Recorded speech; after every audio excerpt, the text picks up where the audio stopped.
My daughter took me to court to seize my $2 million estate. She looked the judge right in the eye and swore under oath that I had advanced dementia and could no longer feed myself. She smiled when she handed over the forged medical records. Then the judge looked down from the bench, held up a corporate document, and asked a single question. "Do you know who Mr. Vernon actually is?" The courtroom fell dead silent. The blood completely drained from my daughter's face. Before I tell you how I dismantled her life in 30 seconds, let me know where you are watching from in the comments below.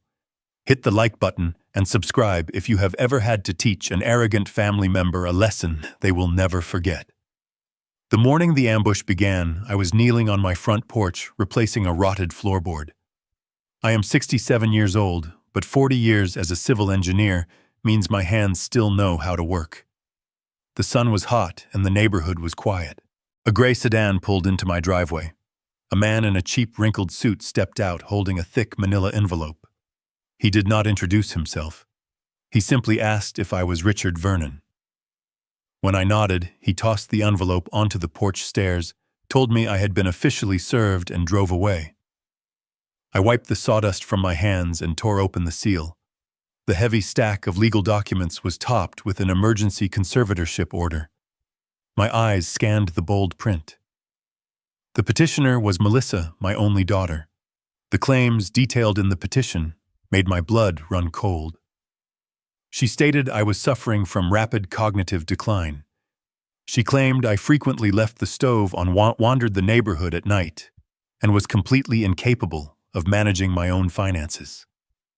She had asked the court to grant her immediate and total control over my life, my home, and my bank accounts. A sharp memory pierced through my shock. 2 years ago, Melissa sat weeping on my living room couch. Her husband, Todd, had started a logistics company that was on the verge of total collapse. She begged me for help, swearing it would be a one-time request to save their family. I liquidated a very safe performing asset and handed them $500,000 in cash to keep Todd out of bankruptcy. They hugged me. They called me their savior. Now I was holding a piece of paper that declared I was a confused old man who needed to be locked away for his own good. I set the papers down on the porch rail. I needed to finish the repair before the wood warped. I drove my truck down to the local hardware store to buy a box of galvanized screws. I walked up to the register and handed the cashier my debit card. The machine beeped a loud, angry tone. Declined. I pulled out my primary credit card. Declined. The teenage cashier looked at me with a mixture of pity and annoyance. I stepped out of the line, my heart pounding against my ribs. I pulled up my banking app on my phone. A bright red banner stretched across the screen. My accounts were locked due to an emergency court injunction. They had not just filed papers, they had successfully severed my financial lifeline without ever looking me in the eye. I left the hardware store and drove straight to Melissa's neighborhood. She lived in an upscale gated community in a massive house that I had personally helped furnish with the money they supposedly could not afford to spend. I parked my truck aggressively in her pristine driveway. I did not pound on the door. I rang the bell once and waited. Melissa opened the door. The moment she saw me, her fake smile vanished. A flash of profound guilt crossed her eyes, but she quickly buried it beneath a hardened, defensive glare. She did not say a word. She turned her back and walked away from the door, retreating toward her expansive kitchen. I stepped inside and followed her. I walked up to the granite island. I dropped the thick stack of legal papers right next to her expensive espresso machine. The heavy thud echoed in the silent room. I asked her to explain why she was trying to steal my life. Before she could answer, Todd strolled into the kitchen. He was wearing a designer golf polo and a perfectly rehearsed look of false sympathy. He stepped between me and my daughter. He put his hands up, adopting a patronizing tone, speaking to me slowly, as if I were a frightened toddler. He told me to calm down. He said my memory was failing and that I was becoming a danger to myself. He claimed they were only doing this because they loved me and wanted to ensure I was safe in a proper medical facility. I did not raise my voice. I stared directly into Todd's eyes. I saw the greed dancing behind his fake concern. I realized instantly that Todd was the architect of this betrayal and Melissa was his willing accomplice. I asked them how they planned to pay for this supposed medical facility, considering they still owed me $500,000. Todd crossed his arms and let out a smug little laugh. He told me I did not need to worry about money anymore. He said they were taking over the burden of managing my assets. He leaned forward and told me not to worry about the upkeep of my vintage Mustang and my fully restored Corvette. He casually mentioned that the auction house appraiser had already been to my garage yesterday, and the catalog for my car collection was going live on Friday. The gravity of his mistake hit me like a physical blow. They had been inside my garage.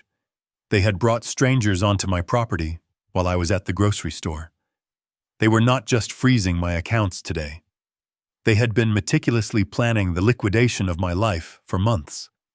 They were moving with terrifying speed, trying to strip me bare before I even realized I was in a fight.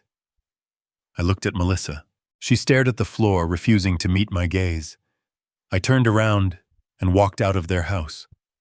I knew that any word I spoke would be used as evidence of my supposed erratic behavior. I drove back to my house as the sun began to set. My mind was racing, cataloging every asset, every vulnerability. I pulled into my neighborhood and turned onto my street. A strange black SUV was parked directly in front of my driveway. As I pulled up, a large man wearing a tactical uniform stepped off my front porch. I put my truck in park and stepped out. The security guard held up a hand to stop me from approaching my own front door. He produced a clipboard from his belt. He read from a document stating that the property was now under the temporary legal guardianship of Melissa, and that the current resident, Mister Vernon, was strictly prohibited from entering the premises without supervised medical escort. I walked past him and inserted my house key into the front door deadbolt. The key slid in, but it refused to turn. The locks had already been completely replaced. I looked at the brass housing. It was brand new. They had changed the locks while I was standing in their kitchen. The guard placed a heavy hand on my shoulder. He told me to step back down the stairs. He warned me that if I caused a disturbance, he was legally obligated to call the police and have me detained for a psychiatric evaluation. This was the moment they expected me to break. They expected the confused, betrayed old man to scream, to pound his fists against the heavy oak door, to make a scene that would perfectly validate their fabricated narrative of dementia and instability. I did not argue with the man. I did not shed a single tear. I nodded calmly. I turned around and walked down the porch steps. I walked down the driveway, but I did not go to my truck. I walked around the side of the house, moving toward the detached garage in the back. The guard followed me, shouting that the garage was also off limits. I ignored him. I walked past the heavy rolling doors and approached a small utility box mounted on the side of the brick wall. It looked like a standard electrical meter housing. I flipped the metal cover open. Behind a fake panel was a biometric fingerprint scanner. I pressed my thumb against the glass. A hidden compartment built directly into the foundation clicked open. I reached inside and pulled out a heavy leather duffel bag. I had packed this bag 5 years ago, shortly after my wife passed away, recognizing that the world was unpredictable and that a man must always have a contingency plan. The guard stood 10 feet away, watching me with confusion. He did not know what to do because the court order covered the house, but I was not breaking into the house. I slung the bag over my shoulder. Inside that bag was a burner phone registered under a fake corporation.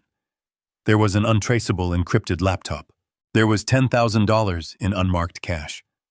And most importantly, there was the physical master ledger and the authentication keys for Apex Holdings, a commercial real estate entity that my daughter did not even know existed. I walked back to my truck. I threw the bag onto the passenger seat. I started the engine and drove away from the home I had lived in for 30 years. I did not look back in the rearview mirror. I drove to the edge of the city, far away from my daughter's pristine suburban bubble. I pulled into the parking lot of a modest, fading motel situated next to a noisy highway overpass. I walked into the lobby and paid for a week in advance using the cash from my bag. The clerk handed me a physical brass key. I walked into the dingy room. The air smelled of stale smoke and cheap cleaning products. I locked the door and pulled the curtains completely shut. I sat down on the edge of the stiff mattress. I unzipped the leather bag and pulled out the encrypted laptop. I powered it on. The screen glowed in the dark room, casting a blue light across my face. I connected to the secure satellite network. My primary checking accounts were frozen, but my corporate empire was fully intact. My daughter thought she had just successfully locked a sick old man out of his life. She had no idea she had just locked herself in a cage with a predator. The silent adjustment had begun. The neon sign outside the motel window blinked in a slow, steady rhythm, casting a harsh red glow across the cheap wooden desk. I sat in the hard chair and stared at the glowing screen of my encrypted laptop. I was no longer a father mourning the loss of his daughter. I was a civil engineer diagnosing a catastrophic structural failure.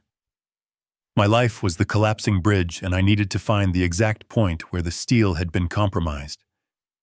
I opened a secure browser and navigated to the regional healthcare network portal.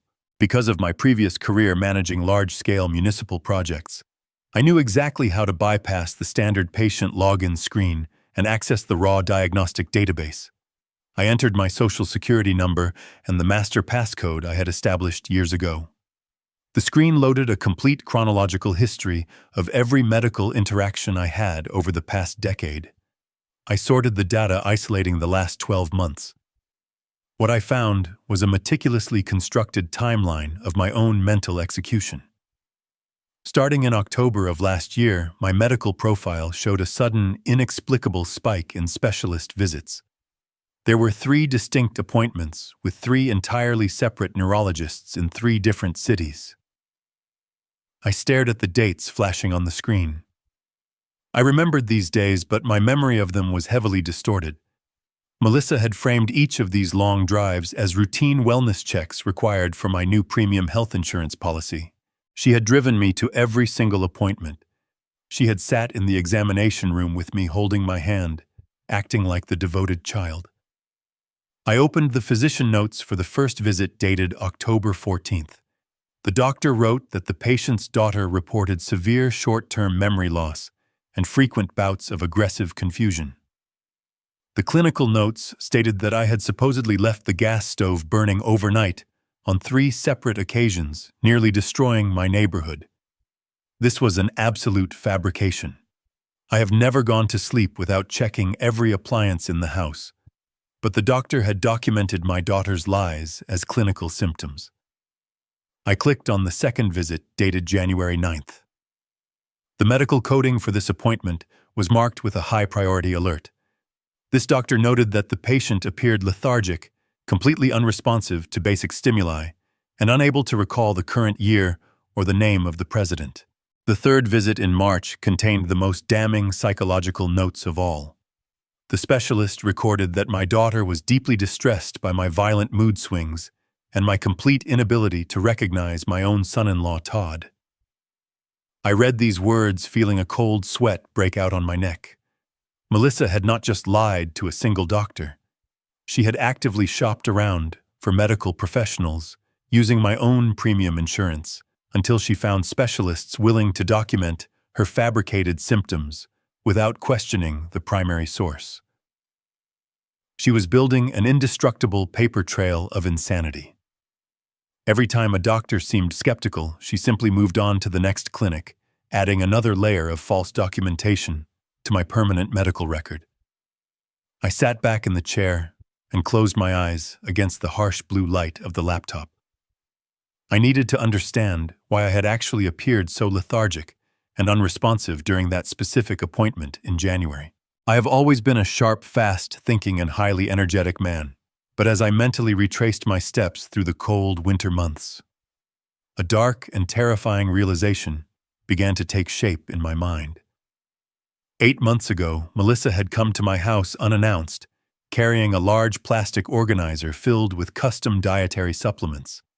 She told me she was deeply worried about my declining energy levels. She cried real tears in my kitchen, insisting that I take these expensive imported vitamins every single morning to protect my immune system. She even made a habit of calling me every day at exactly 9 o'clock to make sure I had swallowed the thick green capsules while she listened on the phone. I vividly remembered the heavy, crushing fatigue that would set in exactly 1 hour after taking those pills. I remembered the thick, heavy fog that clouded my brain, making it nearly impossible to read a simple newspaper article or focus on a television news broadcast. I remembered sleeping straight through my blaring alarm clock, which I had never done a single time in my entire 40-year professional career. The days I visited those 3 separate neurologists were the exact days she had personally visited my house to hand me double doses of those specific green pills, claiming I looked exceptionally tired and needed an extra boost for the long drive. I opened my eyes and stared at the cracked paint on the motel wall. My daughter had not been protecting my health. She had been chemically engineering my dementia. She had systematically poisoned me with heavy, unregulated sedatives to ensure I would perform perfectly, like a confused, failing old man in front of the medical professionals. The betrayal was so deep and so absolute that it transcended any normal feeling of parental anger. It was pure, cold-blooded, predatory calculation. She had weaponized my trust against me. Every cup of tea she poured, every vitamin she handed me, every time she held my hand in the waiting room was a calculated step toward stealing my life. I did not scream. I did not throw the laptop against the wall. The silent adjustment within my mind was complete. The father who loved Melissa died in this cheap motel room. Only the architect remained. I turned my attention back to the laptop screen and leaned forward. I scrolled past the clinical notes and opened the legal attachments section of my centralized medical file. There was a newly uploaded document at the very top of the list, flagged with a bright red priority marker. The title of the document read, "Sworn Psychiatric Affidavit of Incapacity." I clicked the file and read the text with clinical detachment. It was signed by a private psychiatrist named Dr. Alan Bergman. I had never met this man in my entire life. I had never stepped foot inside his psychiatric clinic. Then a sudden chilling memory surfaced from the fog. 2 weeks ago, Melissa had brought a tablet computer to my house. She said a medical insurance representative needed to ask me a few standard questions to verify my ongoing coverage and ensure my premiums would not increase. I had sat in front of the screen for 10 minutes, answering simple questions about my address, my date of birth, and my daily routine while Melissa stood silently behind the camera lens. That man on the screen was not an insurance representative. That was Dr. Bergman conducting a remote psychiatric evaluation under entirely false pretenses. I had been heavily sedated from the morning dose of her green pills during that exact video call. The document currently glowing on my screen was a legally binding weapon. Dr. Bergman had testified under penalty of perjury that he had personally evaluated me and determined that I suffered from advanced, irreversible neurodegenerative disease. He explicitly declared that I lacked the fundamental cognitive capacity to make even the most basic medical, financial, or personal decisions regarding my own welfare. The final paragraph was the absolute death blow. He officially recommended to the state court that my daughter Melissa be granted immediate and permanent legal conservatorship over my physical body and my entire $2 million estate. The trap was not just set, it had already been sprung with devastating precision. This specific affidavit was the exact weapon Todd and Melissa had used to convince the judge to freeze my bank accounts and lock me out of my own house earlier today. The civil court had accepted this fraudulent psychiatric document as absolute medical truth. Legally speaking, Richard Vernon no longer existed as a free, independent American citizen. I was now legally categorized as a ward of the state, completely trapped in a bureaucratic cage built by my own flesh and blood. They had erased my autonomy with a single forged signature. I stared at the electronic seal at the bottom of the affidavit. If I walked into a police station right now and tried to report this crime, the officers would simply pull up this exact document in their database. They would see a legally certified crazy person ranting about a conspiracy involving poisoned vitamins. They would immediately call my daughter to come pick me up, and she would have me legally committed to a locked memory care ward by midnight. I could not fight this battle using the standard rules of society, because society currently believed I was entirely broken. I needed a weapon that operated completely outside the boundaries of my personal identity. I closed the medical portal and wiped the browser history clean. I reached into my heavy leather bag and pulled out the encrypted cellular phone I had kept hidden for years. I dialed a secure unlisted number that bypassed all standard commercial networks. The phone rang twice before a sharp professional voice answered on the other end. The medical trail was completely mapped out, and the evidence of their betrayal was undeniable. It was now time to follow the money and locate the financial vulnerability that would allow me to burn their stolen empire to the ground. The secure cellular phone felt heavy in my hand. I dialed the private line of Bradley Collins. Bradley was my corporate attorney and the chief legal architect for Apex Holdings. He did not handle petty family disputes or draft simple wills. He managed hostile takeovers, corporate liquidations, and high-stakes financial warfare. We had worked together for over 15 years in complete secrecy. My daughter and her husband did not even know he existed. They believed my only legal representation was a retired small-town lawyer who handled my property taxes. They were entirely unaware that I had a legal predator on retainer. Bradley answered on the second ring. I did not waste time with pleasantries. I told him my daughter had filed a fraudulent emergency conservatorship and locked me out of my personal bank accounts. I told him about the forged medical records and the corrupt psychiatrist. Bradley did not express sympathy. Sympathy is useless in a war. He simply asked what I needed him to do. I instructed him to deploy his forensic accounting team. I wanted a complete and total financial autopsy of Todd and his supposedly struggling logistics company. I wanted every bank statement, every tax return, every hidden debt, and every shell corporation laid bare. Bradley told me he would call me back by midnight and hung up the phone. I spent the next 6 hours pacing the floor of the cheap motel room. The walls were thin, and I could hear the constant roar of highway traffic outside. It was a stark contrast to the quiet comfort of the home I had built, the home I was currently exiled from. But I did not feel sorry for myself. I felt a cold, calculated focus settling over my mind. If Todd and Melissa were willing to chemically sedate me and legally erase my existence, they were hiding a desperation that went far beyond basic greed. Greed is patient. Desperation is reckless. I knew Todd had made a mistake, and I knew Bradley would find it. The encrypted phone vibrated on the cheap wooden desk exactly at midnight. I picked it up. Bradley did not say hello. He immediately began listing a series of catastrophic financial figures. The logistics company Todd had founded was not just struggling to find clients. It was completely bankrupt and functioning as a massive criminal liability. Todd had not made a legitimate profit in over 3 years. The entire operation was a hollow shell kept alive by a continuous cycle of fraudulent accounting. Bradley explained the exact mechanics of the crime. Todd had convinced a group of private angel investors to inject millions of dollars into his company to expand his fleet of transport trucks. But Todd never bought a single truck. Instead, he diverted those investment funds into a series of offshore shadow accounts. He used that stolen money to fund the lavish lifestyle he and my daughter enjoyed. The gated mansion, the designer clothes, the country club memberships, and the expensive cars were all paid for with embezzled investor capital. My son-in-law was not a struggling entrepreneur.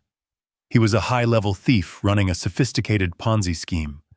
The situation was far worse than a simple failed business. Bradley revealed that the primary investors had grown suspicious of Todd's constant excuses and his refusal to produce physical assets. 2 weeks ago, they had officially demanded a comprehensive independent audit of the logistics company. They had hired an external accounting firm to review every single transaction Todd had made over the last 4 years. The audit was scheduled to begin at the end of this month. The moment those auditors opened Todd's books, they would instantly discover the missing millions. They would see the money flowing directly from the corporate accounts into his personal pockets. Todd was staring straight down the barrel of a massive federal indictment. Embezzling private investor funds on that scale carried a mandatory minimum sentence of 20 years in federal prison. Todd was not just trying to steal my money to buy another luxury car. He was fighting for his actual freedom. He needed a massive injection of liquid cash immediately to replace the stolen funds before the auditors arrived and uncovered the fraud. Legitimate banks had already blacklisted him. Bradley found a trail of rejected loan applications from every major financial institution in the state. Todd's credit was completely toxic, and his company had no physical assets to use as leverage. Desperate men who are locked out of the light always turn to the dark. Todd had gone to the gray market. He had approached a ruthless private equity firm known for providing massive predatory bridge loans to desperate clients. This firm did not care about credit scores or ethical business practices. They only cared about absolute guaranteed collateral. This was the exact point where my blood ran completely cold. Bradley sent a secure document directly to my laptop screen. It was a copy of the finalized loan application Todd had submitted to the private equity firm. Todd had requested a bridge loan of $1.5 million. In the section demanding collateral, Todd had not listed his house or his business. He had listed my personal estate. He had listed my vintage car collection, my fully paid-off suburban home, and my $2 million retirement portfolio. I stared at the screen, reading the fine print of the betrayal. Todd had attached the forged psychiatric affidavit to the loan application. He had used Dr. Bergman's fraudulent diagnosis of my advanced dementia to convince the private equity firm that I was legally incompetent. He included a copy of the pending emergency conservatorship petition. He essentially promised the ruthless lenders that within a matter of weeks, he and Melissa would possess total, uncontested legal authority to liquidate every single asset I had spent my entire life building. He had successfully collateralized my existence. He had sold my life, my freedom, and my sanity to a group of financial predators just to save himself from a federal prison cell. Melissa had helped him do it. She had poisoned me with sedatives and dragged me to corrupt doctors, knowing full well that the ultimate goal was to hand my life savings over to a shadow lending firm. They were going to drain my accounts, pay back the angry investors, cover up Todd's massive embezzlement, and leave me rotting in a locked state-run memory care facility with absolutely nothing. Bradley's voice broke through my silence. He warned me that the situation was critical. The private equity firm had officially approved the predatory loan. They had agreed to the brutal terms and were ready to wire the $1.5 million directly into Todd's corporate account. But they were predators, not fools. They had inserted a final execution clause into the contract. The money was currently sitting in a secure escrow account. It would only be released to Todd the exact moment a civil court judge signed the final permanent conservatorship order granting Melissa absolute control over my estate. The pieces of the trap snapped together perfectly in my mind. The emergency injunction they served me with today was just a temporary freeze to prevent me from hiding my money. The real battle was at the final court hearing. Todd had intentionally manipulated the legal system to schedule that hearing just days before his corporate audit was set to begin. Everything he had, his freedom, his marriage, his entire life hinged on winning that court case and having me officially declared insane by a judge. If they won the hearing, the judge would sign the order. The private equity firm would instantly release the funds. Todd would replace the embezzled money, survive the audit, and walk away clean. I would be legally erased, stripped of my assets, and locked in a medical prison until the day I died. But if they lost the hearing, the loan would be canceled. The auditors would find the missing millions. Todd would go to federal prison, and their entire empire of lies would collapse into dust. Bradley asked if I wanted him to take this evidence directly to the police. I told him absolutely not. If the police arrested Todd for embezzlement tonight, his company would simply file for bankruptcy protection. The federal authorities would seize his assets, and he would go to jail, but he would never truly understand the magnitude of his mistake. He would just be another criminal caught by the system. That was not an acceptable outcome. Todd and Melissa had tried to destroy my mind. They had tried to strip me of my dignity and lock me in a cage. Justice from a courtroom was not enough. I needed absolute annihilation. I ordered Bradley to keep his team completely silent. I told him to let Todd believe his plan was working perfectly. I looked at the glowing screen of my encrypted laptop and the details of the ruthless private equity firm holding Todd's desperate bridge loan. The firm was large, aggressive, and entirely driven by profit. They held the exact chains that were currently wrapped around my son-in-law's neck. A dangerous idea began to form in my mind, an idea born from 40 years of outsmarting corporate sharks and building an invisible empire.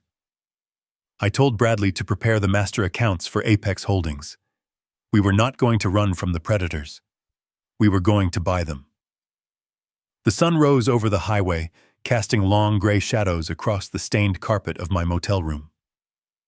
I had spent the entire night analyzing the financial ruin Todd had brought upon himself. Bradley had given me the weapon to destroy their empire, but I needed more than just corporate leverage. A judge in a family court would still look at me as a father fighting his daughter. I needed undeniable proof of her malice to completely shatter the false narrative she had built. I needed to expose the absolute rot inside her mind, so that no legal authority would ever believe a single word she spoke again. I reached into my bag and pulled out the encrypted laptop. It was time to strip away the pristine suburban mask my daughter wore so proudly. I opened a secure communication channel and dialed a man named Daniel. Daniel was an independent digital security contractor who had performed corporate espionage sweeps for Apex Holdings over the past 10 years. He was brilliant, silent, and completely untethered from standard legal constraints. I did not bother explaining the family drama to him. I simply gave him Melissa's primary cellular number, her email addresses, and the make of her current smartphone. I told him I needed a complete mirror image of her personal cloud backup. I wanted every text message, every deleted photograph, every location pin, and every voice memo she had recorded over the past year. Daniel told me the security firewalls on modern consumer devices were tough, but people were lazy with their passwords. He said he would send me an encrypted drop link within 4 hours. Waiting is the most agonizing part of any structural demolition. You plant the charges, you wire the detonators, and then you simply sit in the silence, hoping your calculations are correct. I paced the small room, listening to the rumble of the trucks on the overpass outside. I thought about the little girl I had raised. I remembered paying for her piano lessons, her expensive college tuition, and the lavish wedding she demanded. I had spent my entire life shielding her from the harsh realities of the world. Now she was using the very resources I gave her to dig my grave. The father in me wanted to believe there was still some shred of remorse in her heart. The engineer in me knew that the foundation was already rotten and could not be saved. Exactly 4 hours later, my laptop chimed with a secure notification. Daniel had successfully breached her cloud account and bypassed the two-factor authentication by spoofing her device identification. He sent me a massive compressed file containing 50 gigabytes of my daughter's private digital life. I downloaded the archive and disconnected from the network. I opened the primary folder and began sorting through the endless directories of her existence. There were thousands of pictures showcasing expensive dinners, luxury vacations, and perfectly staged smiles. I ignored all of it. I ran a targeted search algorithm through the raw data, looking specifically for audio files and hidden voice memos. My search returned a hidden folder buried deep within a deleted application directory.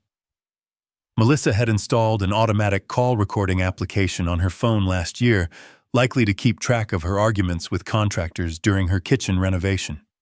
She had forgotten to disable it. The application had silently recorded and backed up hundreds of her private phone calls to the cloud. I arranged the audio files chronologically and filtered them by Todd's phone number. I put on a pair of noise-canceling headphones to block out the highway traffic. I clicked on a recording dated 3 weeks ago, right around the time they had started escalating my supposed medical crisis. The audio hissed to life in my ears. I heard the ambient noise of a car engine in the background. Todd was driving, and Melissa was on speakerphone. Todd sounded panicked and aggressive. He was complaining about the upcoming corporate audit and the pressure from his angry investors. He asked Melissa if the private equity firm had officially approved the bridge loan yet. Melissa told him to stop whining and trust her process. She said the forged medical documents from Dr. Bergman were completely foolproof, and the emergency conservatorship would be granted without any resistance. I sat perfectly still, listening to my own child casually discuss my legal execution as if she were planning a weekend getaway. But the conversation grew much darker. Todd asked what they were going to do with me after they took the money. He said he did not want me living in their house or taking up space in a nice private assisted living center, because those facilities cost $10,000 a month. He complained that keeping me comfortable would drain the inheritance they were trying to secure. Melissa let out a long, exasperated sigh. She told Todd he was being stupid for worrying about long-term costs. She said she had already picked out a state-run facility on the industrial side of the county. She described it as a dreary, underfunded warehouse for the forgotten elderly, where the staff barely spoke English and the conditions were absolutely miserable. Then she said the words that finally killed the last remaining ounce of love I held for her. Melissa lowered her voice and told Todd that the best part about this specific state-run facility was the fact that the turnover rate is extremely high. She said patients who go in there do not last very long, especially when they are heavily medicated. She let out a soft, cold laugh. Todd chuckled in agreement and said he hoped the turnover rate worked in their favor before the holidays, so they could take a trip to Europe without any loose ends. They were not just planning to steal my money. They were actively joking about my rapid deterioration and death in a miserable state facility so they could go on vacation. I took the headphones off and set them on the desk. My hands were not shaking. My breathing was completely steady. The profound sadness that had weighed on my chest for the past 2 days completely evaporated. It was replaced by a cold, titanium resolve. I exported the audio files onto a secure external drive. I now possessed the absolute proof of their premeditated malice. This recording would not just win a civil court case. It would guarantee that Melissa shared a federal prison cell right alongside her husband. Just as I was encrypting the external drive, my secure cellular phone vibrated across the wooden desk. I picked it up and saw Bradley Collins on the caller identification. It was highly unusual for Bradley to call me during the middle of the day unless the operational timeline had completely fractured. I answered the phone and his voice was tense. He did not bother with an introduction. He told me we had a massive problem and the entire board was shifting beneath our feet. Bradley explained that Melissa had not just been sitting quietly in her mansion after I confronted her in the kitchen yesterday. The moment I left her property, she drove directly to the local police precinct. She filed a sworn police report claiming that I had broken into her home in a state of severe psychiatric delusion. But she did not stop there. She lied to the detectives and told them I was acting violently aggressive. She claimed I had physically cornered her in the kitchen, screamed incoherent threats about burning her house to the ground, and implied that I was carrying a concealed weapon. She wept in front of the officers and begged them for protection from her insane, dangerous father. The police report was a tactical masterpiece of weaponized victimhood. Because I had no permanent residence and my accounts were frozen, the police classified me as a dangerous transient, experiencing a severe mental health crisis. Bradley told me that Melissa's aggressive legal team had immediately taken that police report straight out to Judge Mitchell Davis early this morning. They filed an emergency motion citing an immediate and lethal threat to the petitioner. They argued that if I was not permanently institutionalized right away, I was going to commit a violent tragedy. The judge did not ask for my side of the story. The legal system is designed to act first and ask questions later when physical violence is alleged by a sobbing daughter. Bradley delivered the final devastating blow. The judge had officially granted Melissa's emergency motion. The permanent conservatorship hearing was originally scheduled to take place at the end of the month, giving Apex Holdings plenty of time to finalize the buyout of Todd's private equity debt. But the schedule was completely destroyed. The judge had moved the hearing up to the absolute front of the docket. Bradley paused, letting the reality of the situation sink in. He told me the hearing was no longer weeks away. It was scheduled for this coming Thursday morning. I looked at the calendar on my laptop screen. That gave me exactly 48 hours.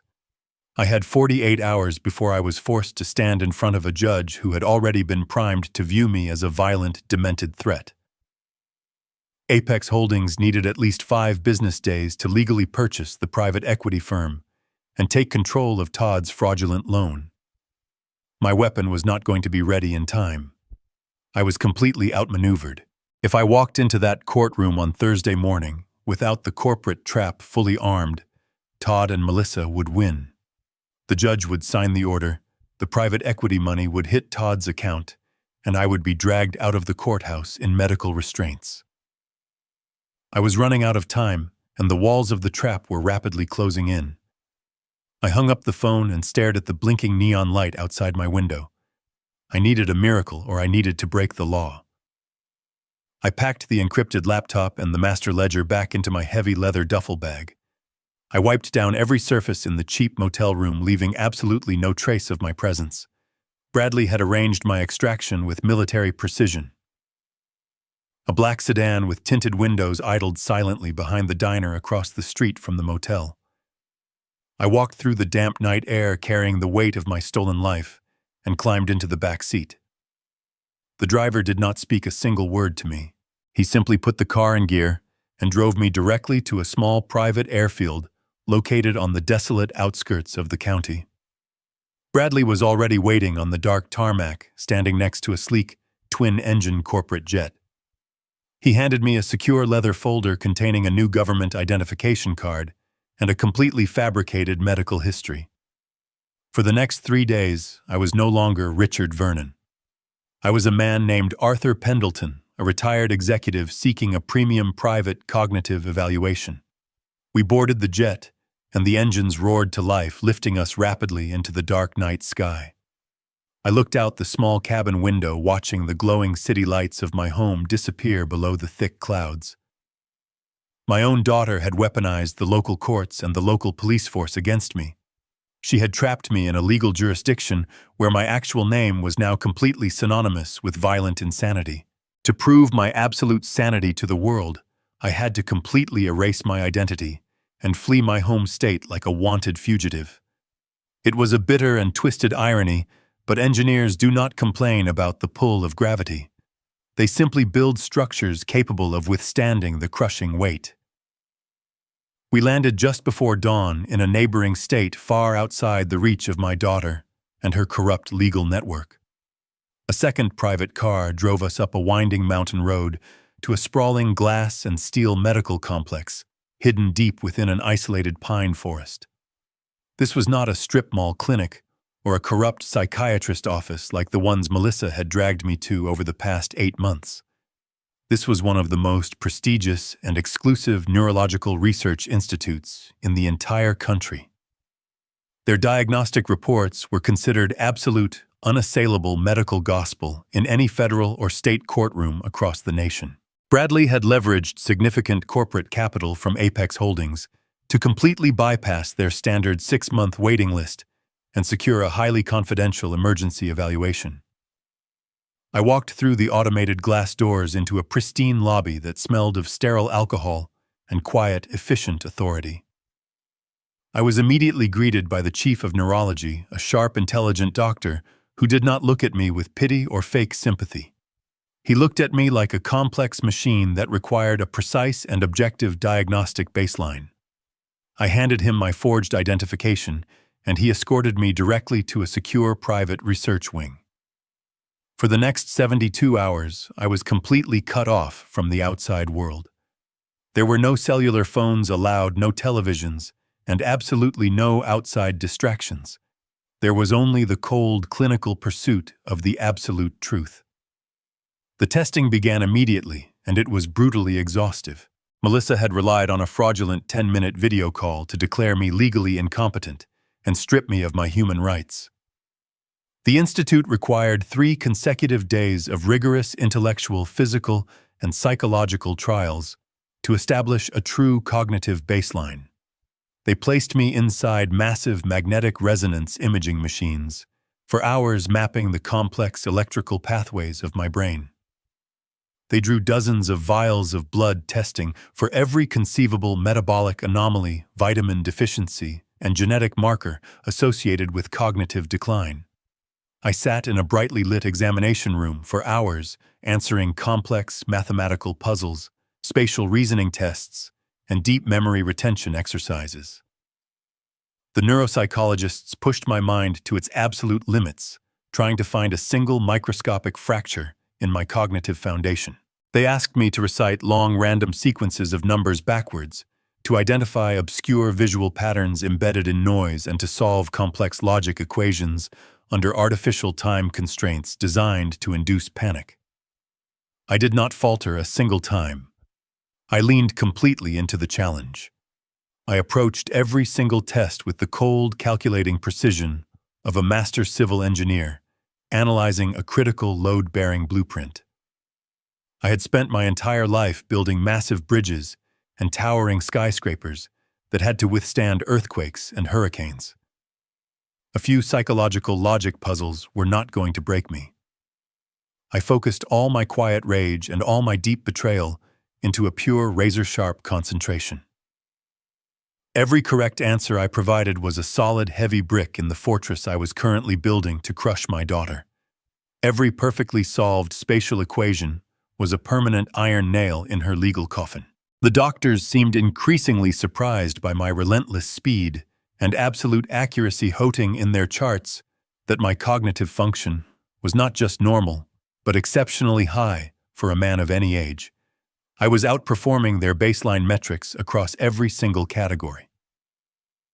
On the late afternoon of the 3rd day, the chief of neurology called me and Bradley into his private, secure office. He sat down behind a large, polished oak desk and opened a thick, heavy medical file.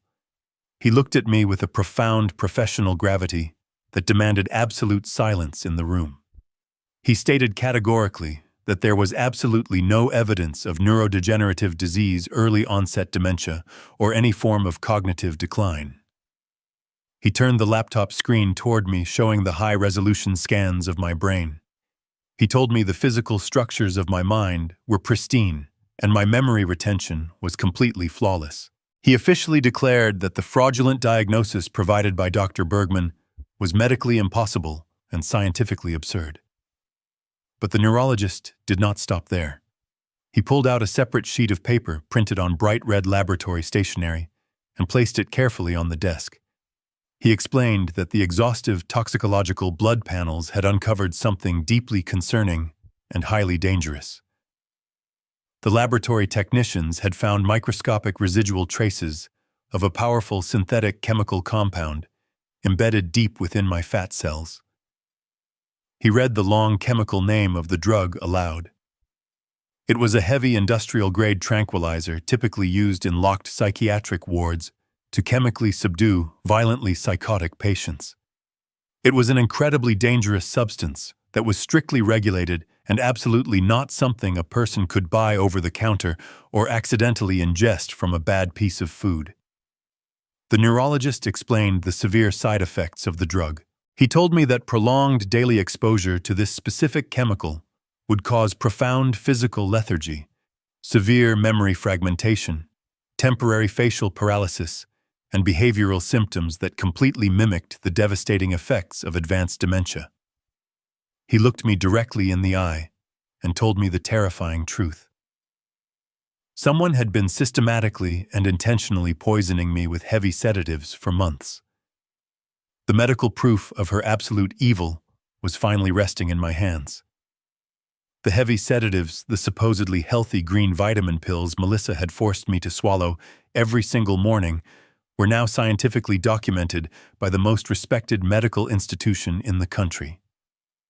The neurologist leaned forward and offered to contact the federal authorities immediately on my behalf. He stated with absolute conviction that this was a clear documented case of premeditated attempted murder and severe criminal elder abuse. I looked at the red laboratory report resting on the wooden desk. The emotional temptation to let him pick up the phone and make that call was incredibly overwhelming. If I went to the police right now, armed with this unassailable medical evidence, Melissa would be arrested before the sun went down. She would be ripped from her pristine suburban mansion in handcuffs, and the fraudulent conservatorship hearing would be instantly destroyed. The nightmare would legally end today. But the cold, strategic part of my mind, the silent architect who had survived decades of brutal corporate warfare, immediately saw the fatal structural flaw in that emotional reaction. If the police arrested Melissa today, the emergency court hearing scheduled for Thursday morning would be immediately canceled. Todd would instantly realize that his entire criminal scheme had collapsed. He would know that I was free and that his private equity bridge loan was never going to be funded. He would immediately panic and file for corporate bankruptcy to protect himself from his angry investors. He would run straight to the federal prosecutors and offer to testify against his own financial partners or even against my daughter to secure a plea deal and escape the trap. He would survive the fallout. He would lose his logistics company, but he would keep his freedom and his stolen, embezzled wealth safely hidden away in offshore shadow accounts. I could not allow that to happen. My goal was not simply to stop the theft of my estate. My goal was absolute and total annihilation of their entire false reality. I turned to the neurologist and politely declined his offer to call the federal authorities. I told him I was handling the situation privately through my corporate counsel, and that premature police involvement would complicate a sensitive financial matter. The doctor looked deeply shocked and slightly angry, but Bradley stepped in and smoothly secured the certified medical affidavits, signing the necessary non-disclosure agreements. We walked out of the pristine institute and back into the cold mountain air with the absolute scientific proof of my sanity and the weaponized evidence of her crime safely locked inside a heavy leather briefcase. The trap was now fully armed, but the timing of the detonation was absolutely critical. I had to maintain my silence and let them believe they were winning until the exact moment they had absolutely nothing left to lose. The flight back from the medical institute was incredibly quiet. I sat by the small window of the private jet and watched the dark landscape roll by far below. The heavy leather briefcase resting on the seat next to me contained the certified neurological reports and the toxicological evidence of my poisoning. I possessed the absolute medical proof of my sanity and the scientific documentation of my daughter's horrific crime. But proof is only useful if you have the time to present it. The emergency court hearing was rapidly approaching. Melissa and Todd had successfully manipulated the legal system to trap me in a corner. They believed I was completely defenseless. They believed my entire financial existence was contained within the $2 million retirement account they had convinced the judge to freeze. They were completely blinded by their own arrogance. That retirement account was nothing more than a carefully constructed decoy. When my wife was still alive, we watched her extended family tear themselves apart over a minor inheritance. I saw brothers permanently stop speaking to each other over a few $1,000s and a modest piece of property. I promised myself I would never let my own financial success become a poison to my daughter. So when I officially retired from my career as a civil engineer decades ago, I did not stop working. I quietly took my early investments and formed a blind holding company. I named it Apex Holdings.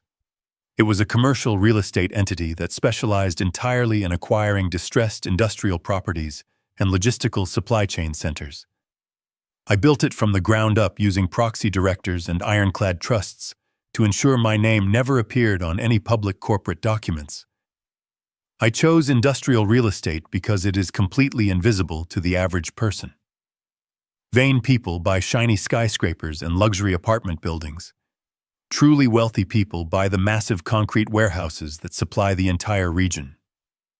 Over 15 years, Apex Holdings grew into a massive corporate machine, generating tens of millions of dollars in annual revenue.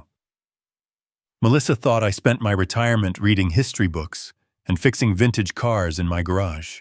She had absolutely no idea that her father was the primary landlord for half the commercial shipping centers in the state. She assumed the $2 million in my personal bank account was the absolute ceiling of my wealth. Her ignorance was the exact vulnerability I was going to use to bury her husband.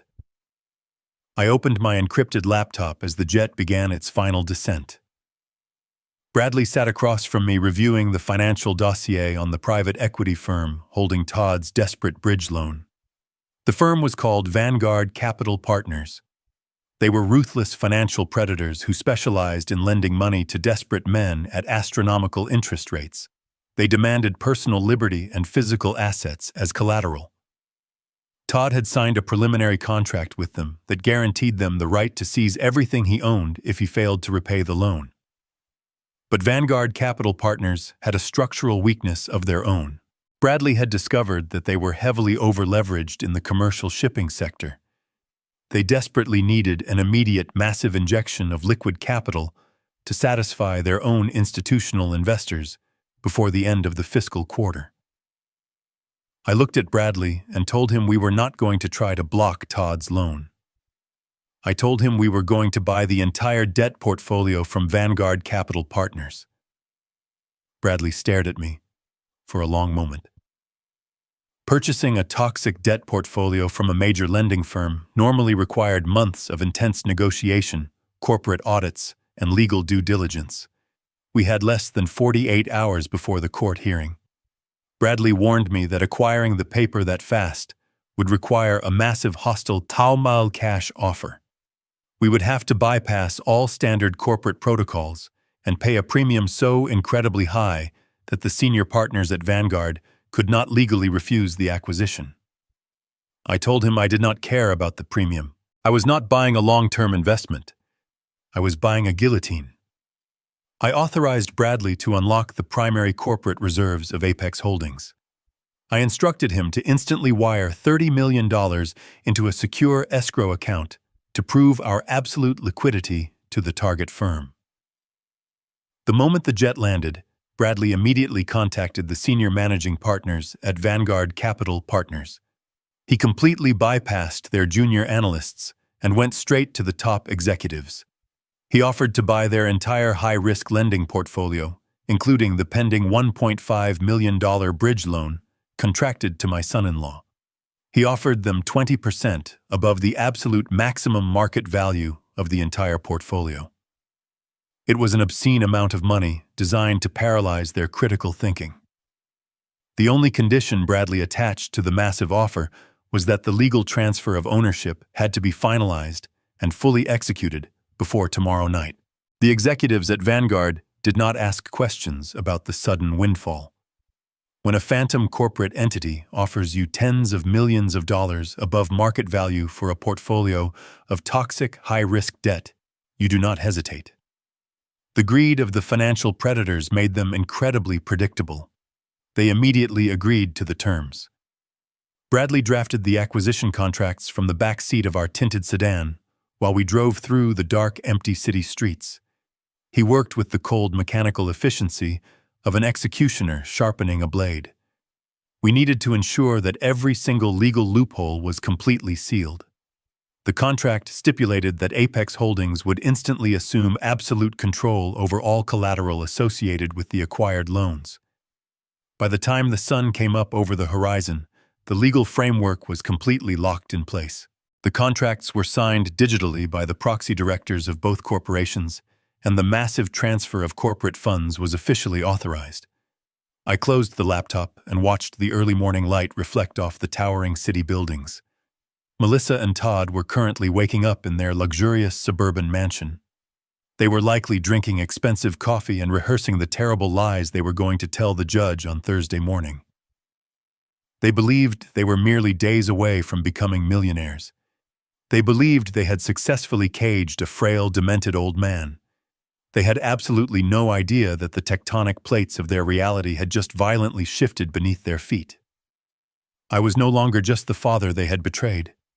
I was no longer the vulnerable victim they had chemically poisoned and locked out of his own home.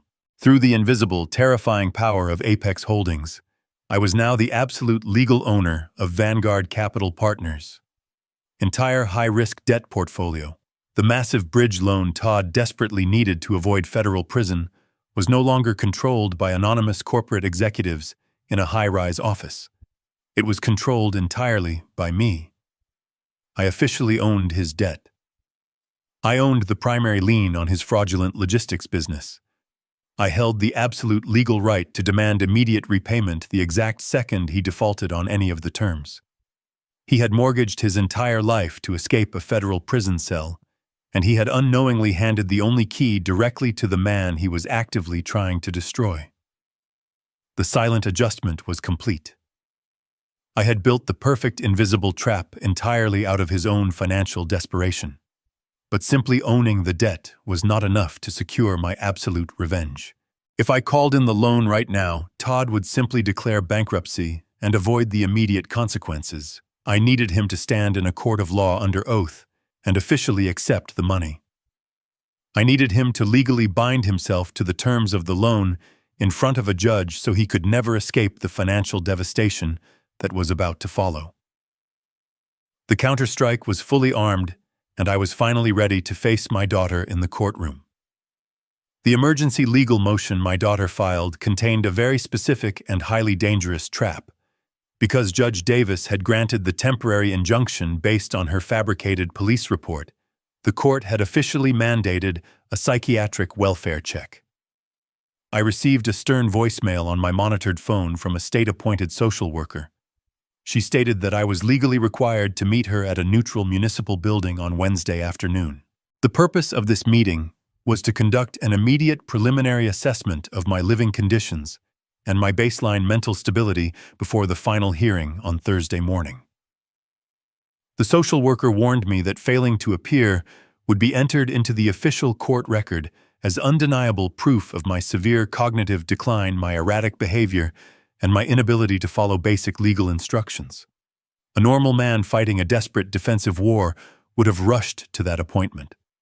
A normal man would have sat across from that social worker in a brightly lit government office, speaking calmly and politely, desperately, trying to prove he was perfectly sane. But I was no longer fighting a defensive war. I was the invisible architect of their absolute ruin. I knew that if I showed up and easily passed her basic psychological evaluation, it might cause the judge to hesitate. It might cause a slight delay in the Thursday morning hearing while the court ordered more tests. I absolutely did not want a delay. A delay would give Todd time to reconsider his massive fraudulent loan. I needed Todd and Melissa to feel completely invincible. I needed them to walk into that courtroom tomorrow morning, blinded by their own arrogant certainty. So I turned my monitored phone completely off. I sat in the hard wooden chair of my cheap motel room and watched the red numbers on the digital clock slowly tick past the scheduled meeting time. I deliberately violated a direct court order. I intentionally gave them the exact ammunition they thought they needed to destroy me. By Wednesday evening, the trap was perfectly baited. Melissa believed she had me completely cornered. The social worker had undoubtedly reported my absence directly to the judge and to my daughter's aggressive legal team. In Melissa's mind, my failure to appear was the final absolute nail in my coffin. She had won, and because she possessed the deeply toxic need to play the victim, she could not resist the urge to gloat under the guise of fake compassion. She sent a text message to my phone knowing full well that the court would eventually review our digital communications. The message she sent was a masterpiece of manufactured sympathy and calculated legal posturing. She wrote that she had just heard I missed my mandatory appointment with the social worker today. She said she was so incredibly worried about my deteriorating mind and my safety out on the streets all alone. She promised me that after the hearing tomorrow, she would make sure I was put in a safe medical facility where I could not wander off or hurt myself ever again. She ended the message by saying she loved me so much, and that this broke her heart. It was utterly sickening to read. It was a flawless performance, designed entirely for the legal record, ensuring the judge would look at her tomorrow and see a heartbroken, devoted daughter dealing with an insane, wandering father. I sat in the dim light of the motel room and looked at the glowing screen for a long time. I did not type out a massive, angry paragraph exposing her lies. I did not threaten her or tell her I knew about the poisoned vitamins. I did not give her a single ounce of my actual energy. I simply typed a single word. Okay. I hit send. That single word was the absolute loudest silence I could possibly project. It told her I was completely exhausted. It told her I was confused and defeated. It told her I was finally surrendering to the inevitable reality she had constructed. It gave her the absolute false security she desperately craved, to sleep soundly that night. While my daughter was playing psychological games on her phone sealing her own legal fate, Todd was sealing his permanent financial doom. Bradley Collins was actively monitoring the secure digital administrative portals of Vanguard Capital Partners, which was now a wholly owned subsidiary of Apex Holdings. We had a direct, real-time view into the predatory lending system. Todd had just received the automated digital notification that his massive bridge loan of $1.5 million had been officially approved and was ready for final execution. Todd drove his expensive, leased luxury car to a sleek, high-rise building downtown to meet with the local loan officers. He walked into the glass conference room, wearing a perfectly tailored designer suit, projecting the absolute image of a highly successful logistics chief executive officer. He sat down at the heavy oak conference table and picked up a silver pen. He did not bother to read the new corporate disclosures attached to the digital file. Arrogant men never read the fine print when they are desperate and believe they are winning. He did not see the tiny legal clauses indicating that the parent company of the lending firm had changed hands overnight. He only saw the massive sum of money waiting to rescue him from his federal embezzlement charges. The terms of the bridge loan he was signing were absolutely brutal. Because Todd had no legitimate corporate assets left to leverage, he had to offer massive personal collateral to secure the capital. Bradley watched the digital signatures register in real time on our encrypted system. Todd signed the first page legally binding his pristine suburban mansion to the debt. He signed the second page attaching every single piece of jewelry his wife owned, every luxury vehicle in their driveway, and every future drop of legitimate income he would ever earn.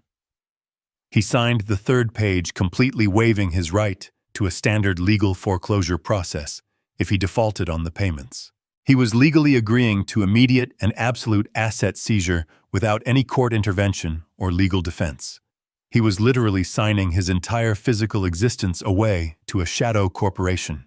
And his final piece of collateral, the core guarantee that made the entire predatory loan possible, was his sworn legal statement that his wife was exactly 12 hours away from gaining absolute legal control of Mister Vernon's $2 million estate. He guaranteed the loan with my money. He signed his name with a confident flourish. He stood up and shook the hands of the loan officers. He smiled his perfect rehearsed smile, completely unaware that he had just handed the absolute master key to his entire life directly to the man he was currently trying to lock in a psychiatric ward. The loan documents were fully executed, legally sealed, and permanently binding. Bradley sent me the finalized digital copies directly to my laptop. I stared at Todd's signature glowing on the screen. The trap was now fully locked. There was absolutely no way out for him. He was legally chained to a massive debt he could never possibly repay without liquidating my personal retirement accounts. But the money was not released to him yet. The $1.5 million was currently sitting in a locked, secure escrow account controlled entirely by Apex Holdings. The final execution clause of the contract was incredibly clear and incredibly dangerous. The massive funds would automatically transfer into Todd's corporate bank account the exact minute Judge Mitchell Davis signed the final permanent conservatorship order tomorrow morning. Todd's freedom from federal prison, his marriage, his mansion, and his entire life now hinged entirely on winning that court case. He had pushed all of his stolen chips into the center of the table. He was betting his absolute existence on proving my insanity to a family court judge. If he won, he got the money and survived.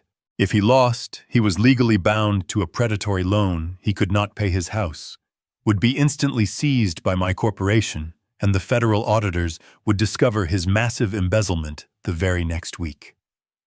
The sun finally set on Wednesday evening, casting long, dark shadows across the cheap motel room. I closed my encrypted laptop and packed it carefully into my heavy leather bag. I walked over to the small closet and laid out the cheap, wrinkled suit I had worn the day the process server ambushed me on my porch. I needed to look exactly the way they expected me to look tomorrow. I needed to look frail, tired, and utterly defeated. The corporate board was perfectly set. The financial predators were starving for their money, the bait was fully taken by my arrogant family, and the invisible guillotine was raised to the absolute highest point. All that was left to do was let the blade drop. The final countdown to the courtroom had begun. The heavy rain lashed against the thin glass of my motel window, washing away the grime of the city streets.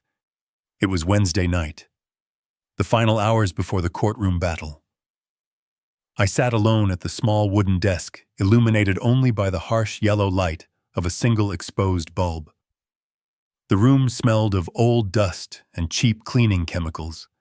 Spread out before me were 3 massive leather binders. Bradley Collins had delivered them an hour ago under the cover of darkness. He walked into the motel room completely silent and placed the weapons of my daughter's destruction directly into my hands. I ran my fingers over the thick stacks of heavy legal paper. I was wearing the cheap, wrinkled gray suit I planned to wear to the hearing tomorrow. I needed to feel the rough fabric against my skin. I needed to fully embrace the physical disguise of the frail, defeated old man they so desperately expected to see. I opened the first binder. It contained the finalized acquisition records of Vanguard Capital Partners. Seeing my hidden corporate entity listed as the absolute legal owner of their predatory debt brought a cold, familiar memory to the surface of my mind. I had not always been this calculating. I had not always viewed the world through the lens of absolute leverage. In the late 1990s, I was a naive structural engineer trying to launch my first independent construction firm. I had partnered with a man named David, who I trusted like a biological brother. We spent 2 years bidding on contracts and finally won a massive municipal project to build a regional transit hub. I thought we were building an empire together, but David was secretly funneling our corporate operating capital into his own private shadow accounts. He left my firm entirely exposed to our material suppliers and our creditors. He intentionally tried to force me into personal bankruptcy so he could buy my shares for absolute pennies and take sole credit for the transit project. He almost succeeded. I spent weeks staring at the ceiling, unable to sleep, wondering how someone I loved could look me in the eye and steal my livelihood. But David made one fatal miscalculation. He focused entirely on the liquid cash inside the company bank accounts, and he completely ignored the physical assets. He did not know that months prior I had quietly purchased the actual commercial land situated directly beneath the transit hub project using a blind trust. When he finally tried to lock me out of our own company headquarters, I simply locked him out of the massive construction site. I legally evicted his work crews and seized all the heavy machinery stationed on my property. He lost everything in a single day because he forgot the most fundamental rule of structural engineering. You must always own the solid ground your enemies walk on. That brutal betrayal in the 1990s fundamentally changed me. It taught me that blind trust is a dangerous liability, and that absolute financial leverage is the only true security in this world. I built Apex Holdings entirely on that exact philosophy. I spent the next 3 decades quietly buying the concrete foundations of the commercial world. I ensured that no partner, no competitor, and no bank could ever pull the earth from beneath my feet again. Now sitting in this dark motel room, I was forced to apply that exact same ruthless corporate doctrine to my own flesh and blood. Melissa thought she was fighting a lonely retired old man who forgot to turn off his kitchen stove. She did not realize she had declared war on the invisible architect who had spent 30 years learning how to completely dismantle his enemies from the ground up. I pushed the first binder aside and opened the second. This binder contained the exact predatory loan contract Todd had executed just a few hours ago at the high-rise downtown.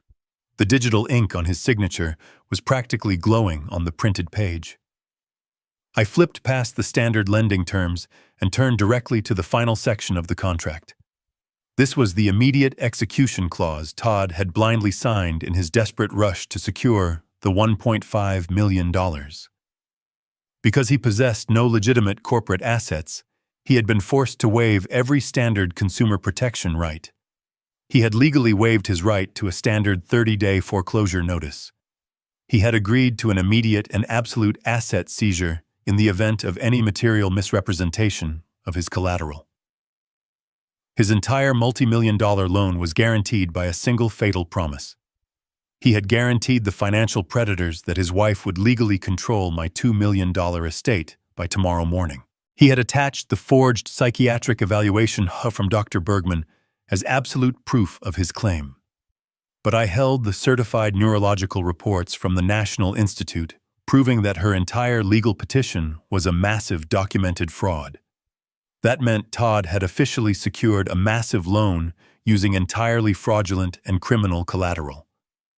Under the brutal, ironclad terms of his own signed contract that constituted an immediate, unforgivable default of the loan. I took a heavy silver pen from my inside jacket pocket.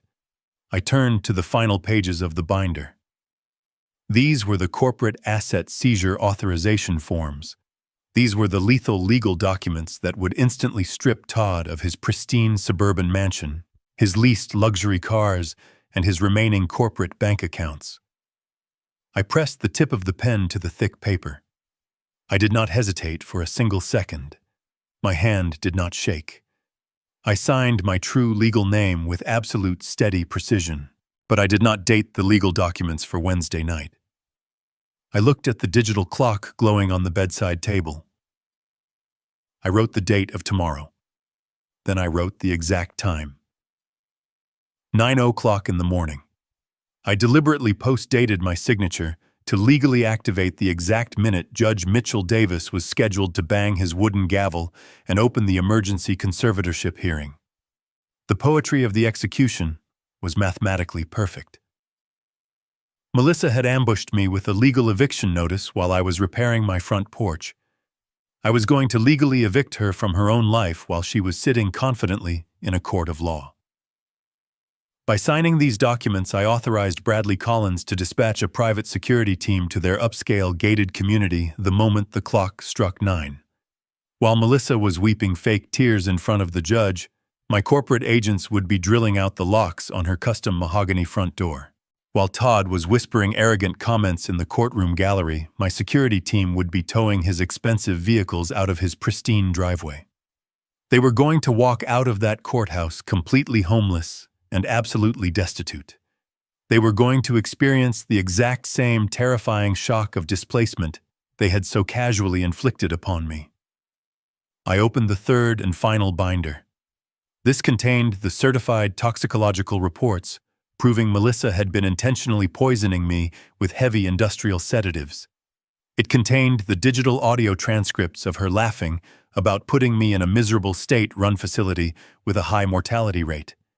This was the criminal anvil I was going to drop on them after the financial floor collapsed beneath their feet. I placed the 3 binders carefully into my heavy leather duffel bag. I zipped the bag shut and placed it next to the door. The trap was completely flawless and fully armed. When Todd and Melissa walked into that courtroom tomorrow, they would genuinely believe they were stepping into their final glorious victory.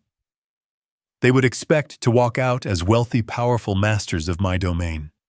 They would have no idea that the exact moment they sat down in front of the judge, their massive house would legally belong to me.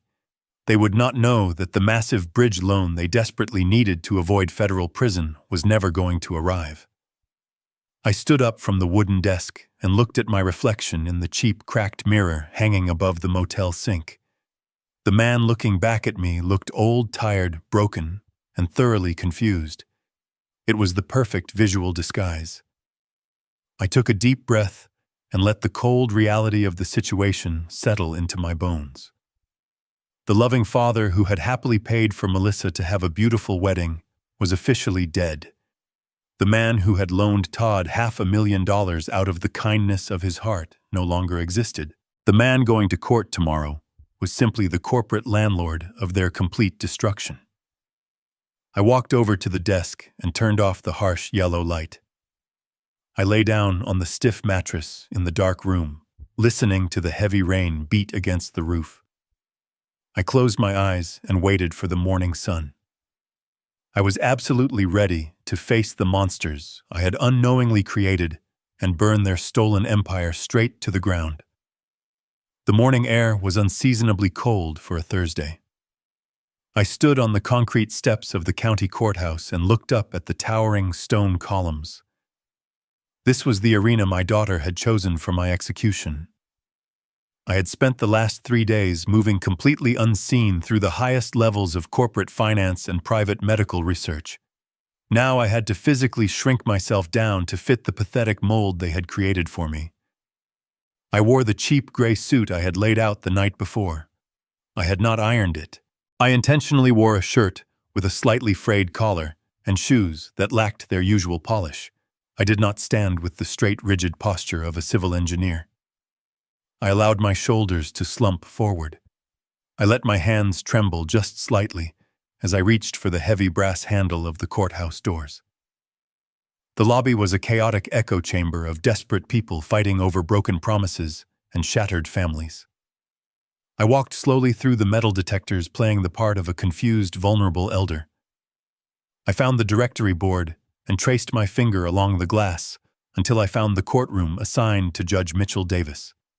It was located on the 4th floor at the very end of a long fluorescent hallway.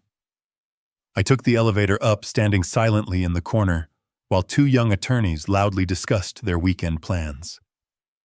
They did not even look at me. In a place built entirely on power and leverage, a frail old man in a wrinkled suit is completely invisible. That invisibility was my greatest tactical advantage. I stepped off the elevator and walked down the polished linoleum corridor. I found a hard wooden bench situated directly outside the heavy oak doors of the courtroom. I sat down and rested my hands on my knees. I stared at the large analog clock mounted on the wall above the doors. It was 8:30 in the morning. I had exactly 30 minutes before the legal demolition of my daughter's life began. 30 minutes until my corporate security team drilled through the locks of her pristine mansion. I focused entirely on the steady, sweeping motion of the second hand. The elevator down the hall chimed loudly. I did not turn my head, but I could hear the sharp, rhythmic clicking of expensive heels on the hard floor. It was a sound that commanded attention and demanded space. Melissa and Todd had arrived. They were not alone. They moved down the hallway like a conquering royal procession. Melissa was wearing a tailored dark navy dress that cost more than the average person makes in a month. She had styled her hair with meticulous care to project the image of a serious, responsible professional who was tragically burdened by her father's failing mind. Todd walked beside her wearing a custom-fitted charcoal suit, a silk tie, and a gold watch he had undoubtedly purchased with embezzled investor funds. They were flanked by 3 highly aggressive private attorneys. These were not public defenders or small-town family lawyers. These were expensive legal mercenaries dressed in immaculate pinstripes, carrying thick leather briefcases. They walked with their chests puffed out, completely dominating the narrow hallway. They were laughing about a golf game as they approached the courtroom doors. They were so absolutely certain of their victory today that they were treating my legal execution like a casual morning coffee meeting. Melissa saw me sitting alone on the wooden bench. Her laughter instantly vanished. She stopped walking and stared at me. For a brief second, I saw a flicker of genuine shock in her eyes. I knew exactly what she was thinking. She had fully expected me to be ranting and raving in the hallway. She had expected the police to be holding me back, or the social worker to be desperately trying to calm me down. She had heavily relied on my supposed erratic aggression to prove her case. Instead, she found a quiet, broken old man staring blankly at the floor. But the shock quickly morphed into a deep, toxic satisfaction. She looked at my wrinkled suit and my slumped shoulders. She smiled a tight, cruel smile. She honestly believed her psychological warfare had finally broken my spirit. Her lead attorney, a tall man with slicked back hair and a predatory gaze, leaned down and whispered something in her ear. He did not even bother to lower his voice completely. He told her not to worry, because I looked completely compliant, and the judge would process the conservatorship in 10 minutes. The lawyers did not look at me as a human being. They looked at me as a minor bureaucratic hurdle they needed to clear before they collected their massive legal fees. They turned their backs to me and began organizing their forged medical files on a small wooden table near the courtroom entrance. Todd separated himself from the group of lawyers. He walked slowly toward my bench. He stood directly over me, casting a long dark shadow across my lap. He did not sit down. He wanted to maintain the physical high ground. He wanted me to feel the crushing weight of his absolute authority. I kept my head bowed and stared silently at his shoes. They were Italian leather, completely spotless and incredibly expensive. They were the shoes of a man who believed he owned the entire world. Todd leaned forward, resting his hands on his knees, so his face was only inches from mine. I could smell the strong, expensive cologne he wore. He spoke in a voice that was perfectly modulated to sound gentle to anyone passing by, but the words he used were laced with pure venom. He told me it was a real shame I had skipped my appointment with the social worker yesterday. He said my absence had made their job incredibly easy. He whispered that the judge was going to strip away my fundamental rights the second we walked through those oak doors. I did not react. I did not clench my jaw or tighten my fists. I remained perfectly still, letting him pour his arrogant poison directly into the air between us. Todd interpreted my silence as absolute submission. His voice grew slightly louder, vibrating with a sick, greedy excitement. He told me he was going to take immediate control of my $2 million retirement account the moment the ink dried on the court order. He leaned closer and whispered that he was already planning a massive luxury vacation to the southern coast of France for him and Melissa. He said he was going to enjoy spending every single penny I had worked my entire life to save. He did not stop there. The cruelty of a desperate man who thinks he has won knows no absolute bounds. He told me he had already finalized the paperwork for the state-run memory care facility. He used the exact same words I had heard on the hidden audio recording. He called it a miserable, underfunded warehouse. He whispered that I was going to rot in a room that smelled of bleach and despair, surrounded by people who could not even remember their own names. He smiled directly into my face and said he would make sure the nurses heavily medicated me so I would not cause any trouble. He promised he would never come to visit me. I kept my eyes locked entirely on the shiny leather of his Italian shoes. I was running a massive complex calculation in my mind.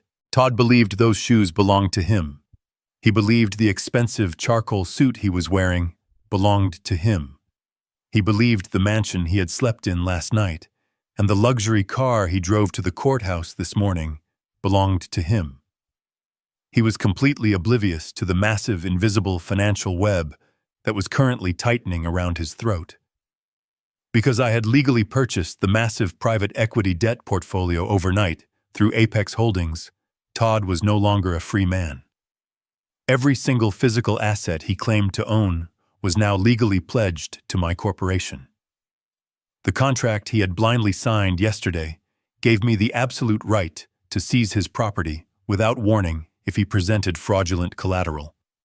And the forged psychiatric evaluation sitting in his lawyer's briefcase was the ultimate proof of that fraud.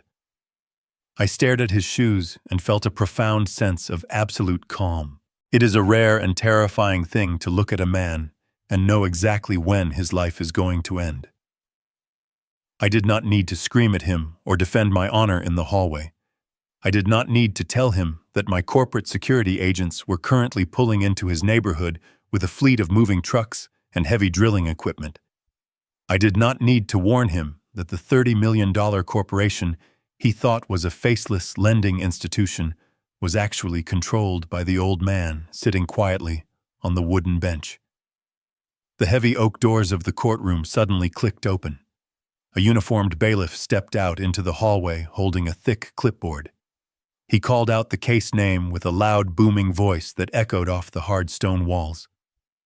He announced the matter of the emergency conservatorship for Richard Vernon.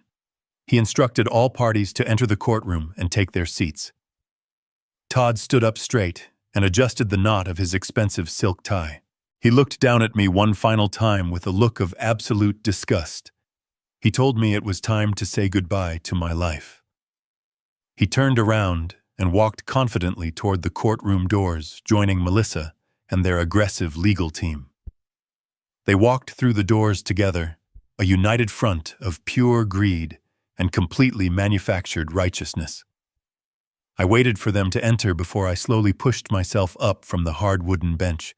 I smoothed the lapels of my wrinkled suit. I looked up at the wall clock one last time. It was exactly 8:55 in the morning. I had 5 minutes left until the permanent financial detonation. I took a deep, slow breath and walked toward the open courtroom doors. I was ready to step into the light and completely obliterate the darkness they had built. The heavy oak doors of the courtroom clicked entirely shut, sealing us inside the legal arena. The chaotic noise of the crowded hallway instantly vanished, replaced by the thick, suffocating silence of judicial authority. Judge Mitchell Davis entered from his private chambers behind the elevated wooden bench. He was a stern-looking man with gray hair and sharp eyes that missed absolutely nothing. The bailiff ordered everyone to stand and then instructed us to take our seats. I sat alone at the respondent table. I did not bring a thick stack of papers.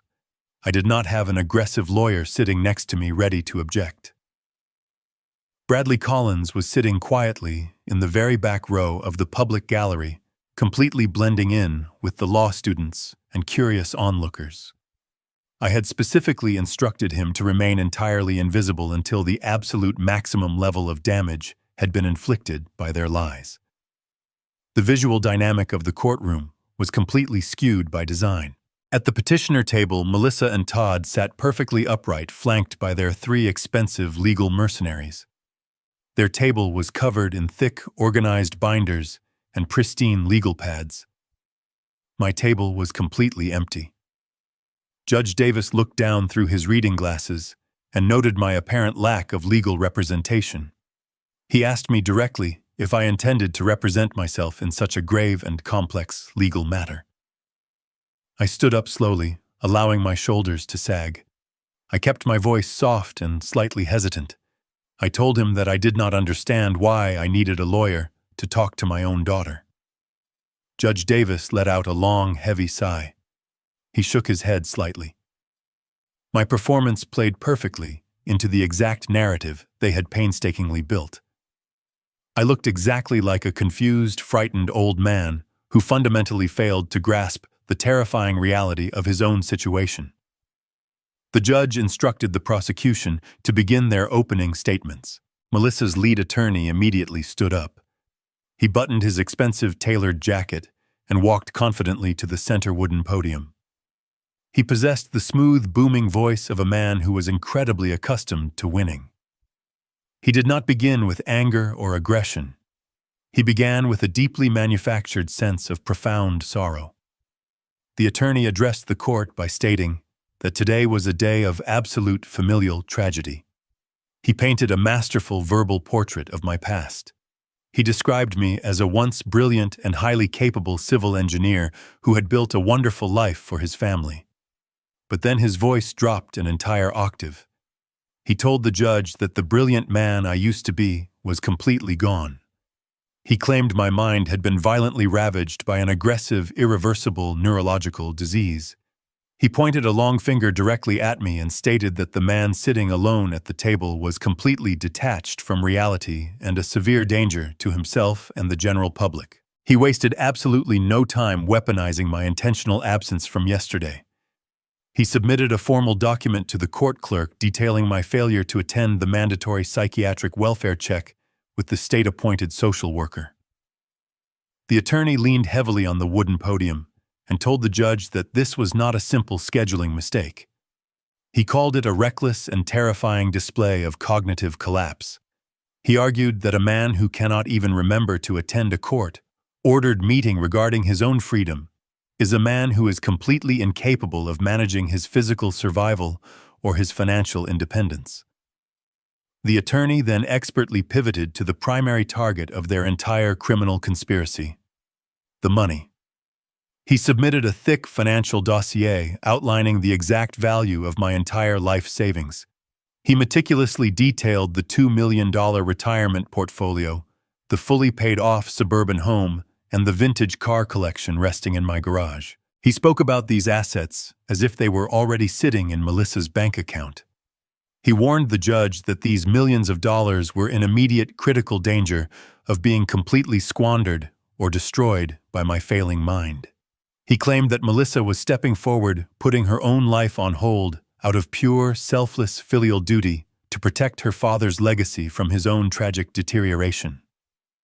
With the financial stakes officially logged into the court record, the attorney called his primary witness. He called my daughter to the stand. Melissa stood up slowly from her chair. She smoothed the fabric of her tailored navy dress and walked toward the wooden witness box with her head bowed in a perfect display of manufactured grief. She placed her right hand on the Bible and swore a sacred oath to tell the absolute truth. The moment she sat down, the theatrical performance truly began. She looked across the room directly at me. Her eyes immediately welled up with tears. She let out a soft, audible sob that echoed in the silent courtroom. Melissa began to weave a massive, intricate tapestry of absolute lies. She told the judge a fabricated story about a night she supposedly came to visit me and found the heavy iron gas stove burning unattended. She described the imaginary terror she felt when she smelled the toxic fumes filling the kitchen. She cried real tears as she described how she had to physically pull me out of the house while I mumbled incoherently. None of this ever happened, but she spoke with such intense emotional conviction that even a seasoned detective would have believed her. She did not stop with the fire hazard. She moved on to the destruction of our personal relationship. She wiped her eyes with a tissue and told the judge that last month I had looked directly at her husband Todd and demanded to know who he was. She claimed I had become violently paranoid and unpredictable. She specifically referenced the false police report she had filed earlier this week. She painted a horrifying picture of a delusional old man cornering his terrified daughter in a kitchen, screaming threats about burning her house to the ground. She portrayed herself as a desperately loving child who had tried everything to care for her father in his own home but had finally been overwhelmed by his aggressive insanity. She paused her testimony to take a trembling breath. It was an Oscar-worthy display of weaponized emotion. She looked up at Judge Davis and told him that taking her own father to court was the absolute hardest and most painful decision she had ever made in her entire life.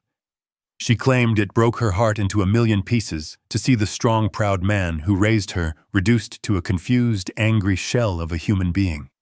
She begged the judge to grant the permanent conservatorship immediately. She promised the court under oath that she had already secured a highly specialized medical facility where I would receive the best round-the-clock care possible. I sat silently listening to her use the word care, knowing full well she was referring to the miserable underfunded state warehouse she had laughed about on the hidden audio recording. The emotional manipulation was incredibly effective. I watched Judge Davis lean forward in his high leather chair. His stern expression completely softened. He looked at Melissa with deep, genuine sympathy. He saw a burdened, heartbroken woman trying to do the right thing for a sick father. The lead attorney recognized that the judge was completely captivated. He stepped away from the podium and prepared to deliver the final lethal blow. He reached into his thick leather briefcase and pulled out a pristine white envelope. He removed the sworn psychiatric affidavit signed by Dr. Bergman. The attorney handed the original notarized document to the courtroom bailiff, who carried it up to the judge's bench. The lawyer did not simply let the judge read it in silence. He read the devastating medical conclusions aloud, ensuring every single word was permanently entered into the acoustic record of the courtroom. He read that Dr. Bergman, a licensed and respected psychiatric specialist, had personally evaluated Richard Vernon and found severe, irreversible neurodegenerative disease. The lawyer placed heavy, terrifying emphasis on the words, severe and irreversible. He continued reading the fraudulent clinical notes. He recited the doctor's official medical recommendation that the patient be immediately stripped of all legal, financial, and medical autonomy.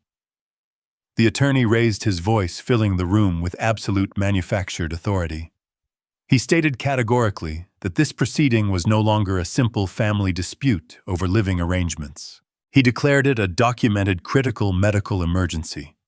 He demanded that the court immediately grant Melissa permanent and absolute legal control over my physical body and my entire $2 million estate. He argued that the funds must be instantly released to her control to secure my safety and to pay for my expensive long-term institutionalization. The attorney closed his legal folder with a sharp, loud snap. He stated that the petitioner rested her case. He walked back to his table and sat down, looking incredibly satisfied. Melissa stepped down from the witness box and walked slowly back to her chair. She sat down next to Todd. Todd gently placed his arm around her shoulders and rubbed her back, playing the role of the devoted, supportive husband flawlessly. They had executed their entire criminal conspiracy without a single structural flaw. They had presented a cohesive, emotionally devastating, and medically documented argument that completely justified my legal execution. The invisible trap had snapped completely shut around me. They had laid all their stolen cards on the table. The judge turned his attention away from their pristine legal team and looked directly down at my empty table. He looked at my wrinkled gray suit and my slumped posture. He addressed me with a mixture of profound pity and slight administrative impatience. He asked me if I had anything to say in my own defense before he rendered his final ruling and signed the permanent conservatorship order. He fully expected me to rant, to shout wildly about conspiracies, or to babble incoherently. He expected me to validate every single lie my daughter had just told. I remained completely silent for a long, heavy moment, absorbing the absolute weight of their arrogance. The board was perfectly set, and they had absolutely no idea that the silent adjustment was about to tear their entire world apart. The heavy silence in the courtroom felt absolute. Judge Mitchell Davis leaned over his elevated wooden desk, waiting for my response. He looked at me with the gentle patience one reserves for a frightened child. Melissa sat at the petitioner table, dabbing her dry eyes with a white tissue. Todd sat beside her with his arms casually resting on the armrests, radiating a quiet, arrogant certainty. Their expensive legal team watched me with expressions of utter boredom. They had delivered their flawless theatrical performance, and now they were simply waiting for the inevitable surrender. They fully expected me to mumble an incoherent defense or to fly into a paranoid rage that would perfectly validate their entire fabricated case. I did not raise my voice. I did not begin to shout or plead for mercy. I simply took a deep breath and let the physical disguise fall away completely. I straightened my spine, pushing my shoulders back. I lifted my chin and looked Judge Davis directly in the eye with the cold, piercing focus of a master engineer inspecting a severely flawed blueprint. The subtle shift in my physical posture was instantaneous and striking. The frail, broken old man they had dragged into this room vanished into thin air.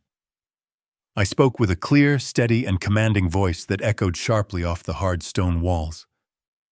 I told the judge that while I was fully capable of defending my own mental competency, I preferred to let my corporate counsel handle the formal legal submissions. Before the judge could even process the sudden change in my demeanor, the heavy wooden doors at the back of the courtroom swung open. Bradley Collins stood up from his seat in the back row of the public gallery. He walked down the center aisle with the slow, measured steps of an absolute apex predator entering a cage full of frightened animals. He was wearing a custom-tailored midnight blue suit that made the expensive outfits of Melissa's legal team look cheap by comparison. He carried a single thick black leather binder. The entire courtroom turned to watch him approach the wooden gate that separated the gallery from the legal tables. Melissa's lead attorney immediately jumped to his feet. His face flushed red with sudden confusion and anger. He pointed a finger at Bradley and loudly objected to his presence. He told the judge that the respondent was a medically documented victim of severe neurodegenerative disease and was therefore entirely legally incompetent to hire outside counsel. He demanded that Bradley be removed from the courtroom immediately so the conservatorship order could be finalized. Bradley did not even look at the opposing lawyer. He walked through the wooden gate and approached the judge's bench. He spoke with a calm, lethal authority that instantly commanded the entire room. He officially introduced himself as the primary corporate attorney and legal representative for Mr. Richard Vernon. He informed the judge that the opposing counsel was operating under a foundation of absolute medical fiction. He stated that he was not here to argue about my mental state. He was here to present unassailable scientific fact. Judge Davis held up his hand, demanding silence from Melissa's panicked legal team. He looked at Bradley with a mixture of intense curiosity and deep judicial suspicion. He asked Bradley what exactly he intended to submit to the court that could possibly counter the sworn psychiatric affidavit already entered into the official record. Bradley placed the thick black leather binder directly onto the judge's elevated desk. The heavy thud of the binder hitting the wood sounded like a hammer striking an anvil. Bradley announced that he was submitting the comprehensive results of a 3-day exhaustive neurological and cognitive evaluation. He specified that this evaluation was not conducted over a 10-minute remote video call by a private doctor with a history of questionable billing practices. He stated that this examination was performed entirely in person at the premier National Neurological Research Institute in the country. He read the names of the 3 independent board-certified neurosurgeons and cognitive specialists who had personally overseen the testing. The color instantly drained from Melissa's face. The tissue slipped from her fingers and fell onto the table. Todd gripped the armrests of his chair so hard his knuckles turned completely white. They had built their entire criminal conspiracy on the assumption that I was isolated, trapped, and completely incapable of defending myself. They had absolutely no idea that I possessed the resources to fly across state lines and secure the most prestigious medical defense on the entire continent. Bradley opened the binder for the judge. He did not rely on emotional appeals or theatrical tears. He relied purely on ruthless, documented data. He guided the judge through the high-resolution brain scans, proving the complete absence of any physical deterioration. He pointed to the flawless scores from the intensive psychological stress tests. He read the final sworn conclusion signed by the chief of neurology.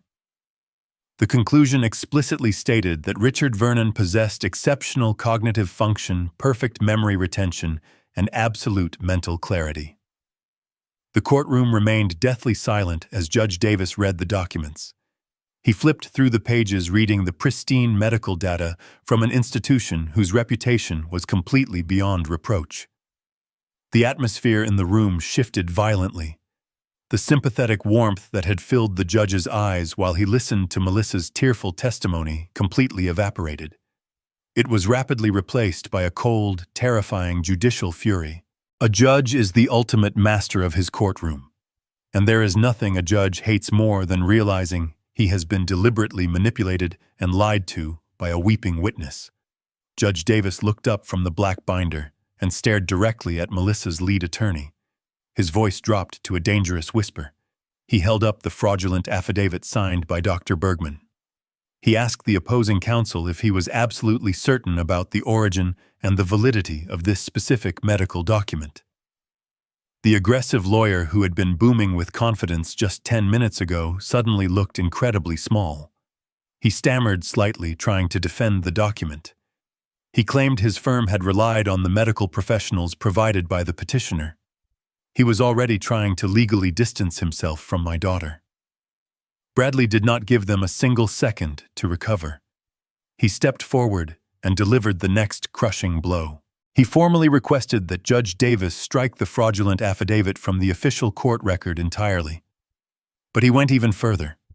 He formally requested that the court immediately forward Dr. Bergman's forged evaluation to the State Medical Licensing Board and to the District Attorney's Office for an immediate criminal investigation into severe medical fraud and perjury. Melissa let out a sharp, terrified gasp. She looked at Todd with wide, panicked eyes. Her beautiful, pristine mask was completely shattering. She realized that the weapon she had used to try and destroy my life was now being turned directly against her and her corrupt accomplices. If the district attorney investigated Dr. Bergman, the doctor would instantly turn on Melissa to save his own medical license. He would testify that she had paid him to falsify the records. The absolute certainty of their victory was disintegrating into dust before their very eyes. Todd leaned over and whispered frantically to the lead attorney. Todd's entire physical freedom depended on winning this exact hearing. If they walked out of this courtroom without the conservatorship order, his massive, fraudulent bridge loan would immediately default. He would lose his mansion, his cars, and he would face federal prison for his separate embezzlement crimes. He was desperate, cornered, and entirely out of options. He pushed his lawyer hard, demanding that he do something to regain control of the narrative. The lead mercenary attorney was highly paid for a reason.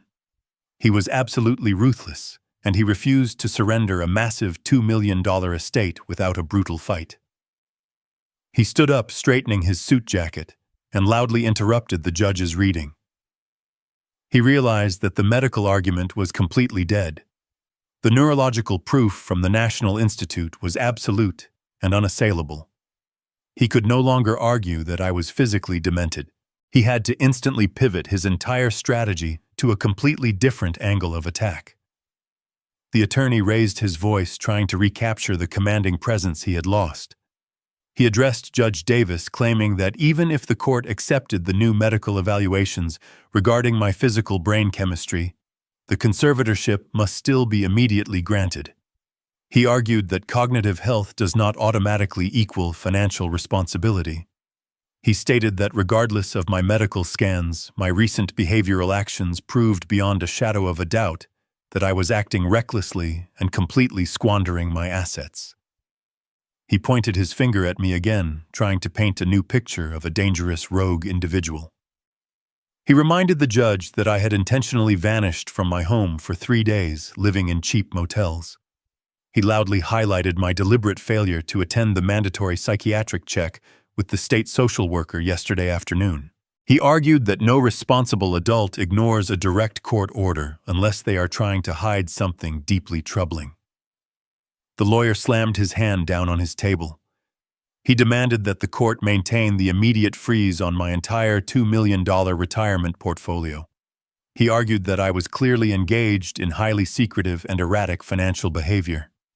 He claimed that if the court released the funds back into my control today, I would instantly liquidate the money and destroy the inheritance that Melissa was simply trying to protect. He begged the judge to grant the financial conservatorship to save my estate from my own reckless, impulsive destruction. Melissa sat up straighter, wiping her face and nodding vigorously in agreement with her lawyer. She was desperately clinging to this new lifeline. Todd stopped sweating and smirked slightly, believing his expensive lawyer had successfully saved their criminal scheme by shifting the focus entirely to my money. They thought they had trapped me in a new corner. They genuinely believed that my $2 million personal account was the absolute center of my financial universe.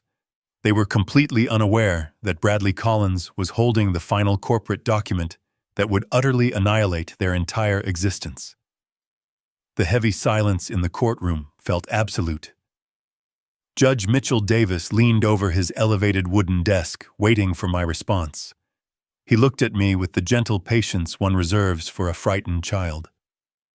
Melissa sat at the petitioner table, dabbing her dry eyes with a white tissue. Todd sat beside her with his arms casually resting on the armrests, radiating a quiet, arrogant certainty. Their expensive legal team watched me with expressions of utter boredom.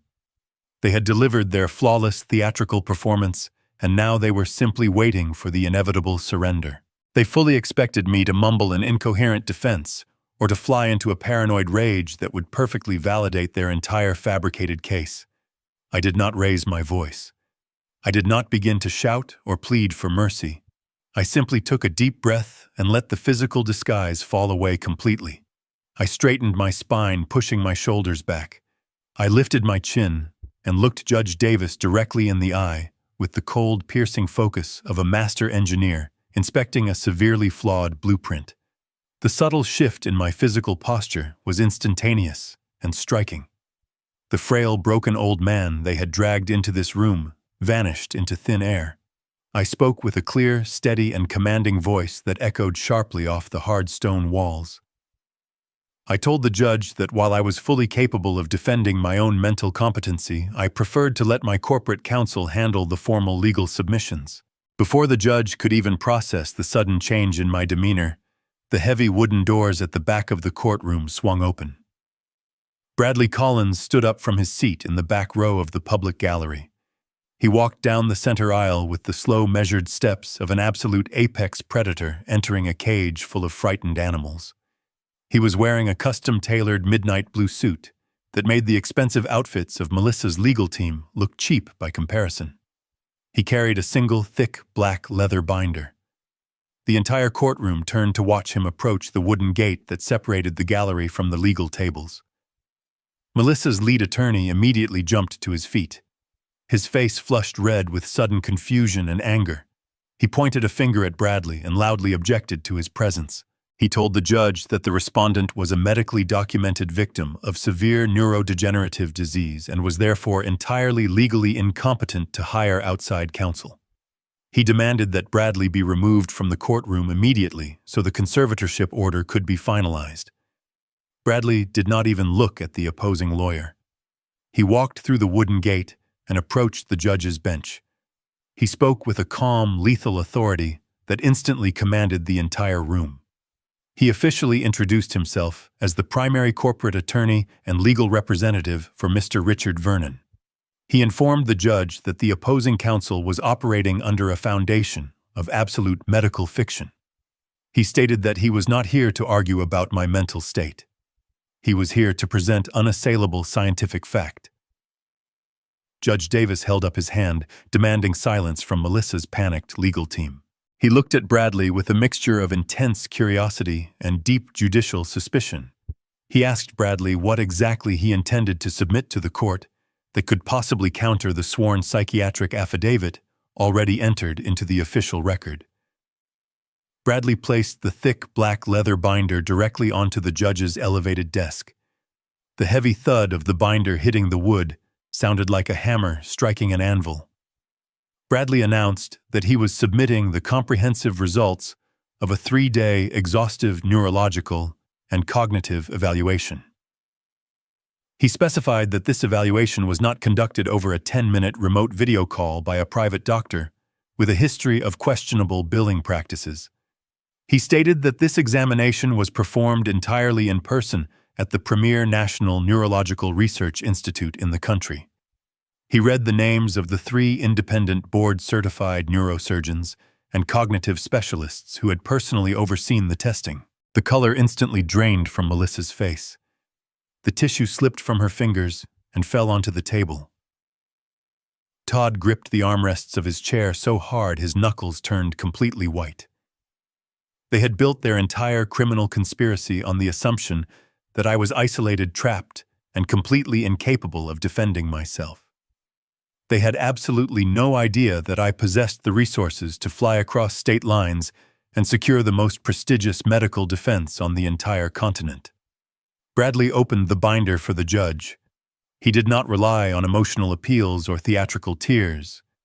He relied purely on ruthless, documented data. He guided the judge through the high-resolution brain scans, proving the complete absence of any physical deterioration. He pointed to the flawless scores from the intensive psychological stress tests. He read the final sworn conclusion signed by the chief of neurology. The conclusion explicitly stated that Richard Vernon possessed exceptional cognitive function, perfect memory retention, and absolute mental clarity. The courtroom remained deathly silent as Judge Davis read the documents. He flipped through the pages, reading the pristine medical data from an institution whose reputation was completely beyond reproach. The atmosphere in the room shifted violently. The sympathetic warmth that had filled the judge's eyes while he listened to Melissa's tearful testimony completely evaporated. It was rapidly replaced by a cold, terrifying judicial fury. A judge is the ultimate master of his courtroom, and there is nothing a judge hates more than realizing he has been deliberately manipulated and lied to by a weeping witness. Judge Davis looked up from the black binder and stared directly at Melissa's lead attorney. His voice dropped to a dangerous whisper. He held up the fraudulent affidavit signed by Dr. Bergman. He asked the opposing counsel if he was absolutely certain about the origin and the validity of this specific medical document. The aggressive lawyer who had been booming with confidence just 10 minutes ago suddenly looked incredibly small. He stammered slightly, trying to defend the document. He claimed his firm had relied on the medical professionals provided by the petitioner. He was already trying to legally distance himself from my daughter. Bradley did not give them a single second to recover. He stepped forward and delivered the next crushing blow. He formally requested that Judge Davis strike the fraudulent affidavit from the official court record entirely. But he went even further. He formally requested that the court immediately forward Dr. Bergman's forged evaluation to the State Medical Licensing Board and to the District Attorney's Office for an immediate criminal investigation into severe medical fraud and perjury. Melissa let out a sharp, terrified gasp. She looked at Todd with wide, panicked eyes. Her beautiful, pristine mask was completely shattering. She realized that the weapon she had used to try and destroy my life was now being turned directly against her and her corrupt accomplices. If the district attorney investigated Dr. Bergman, the doctor would instantly turn on Melissa to save his own medical license. He would testify that she had paid him to falsify the records. The absolute certainty of their victory was disintegrating into dust before their very eyes. Todd leaned over and whispered frantically to the lead attorney. Todd's entire physical freedom depended on winning this exact hearing.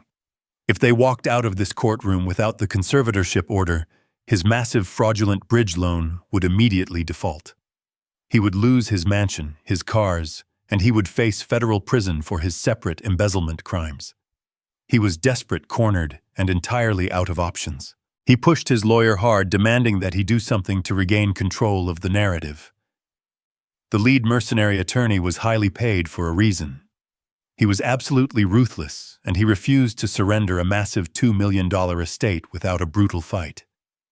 He stood up, straightening his suit jacket, and loudly interrupted the judge's reading. He realized that the medical argument was completely dead. The neurological proof from the National Institute was absolute and unassailable. He could no longer argue that I was physically demented.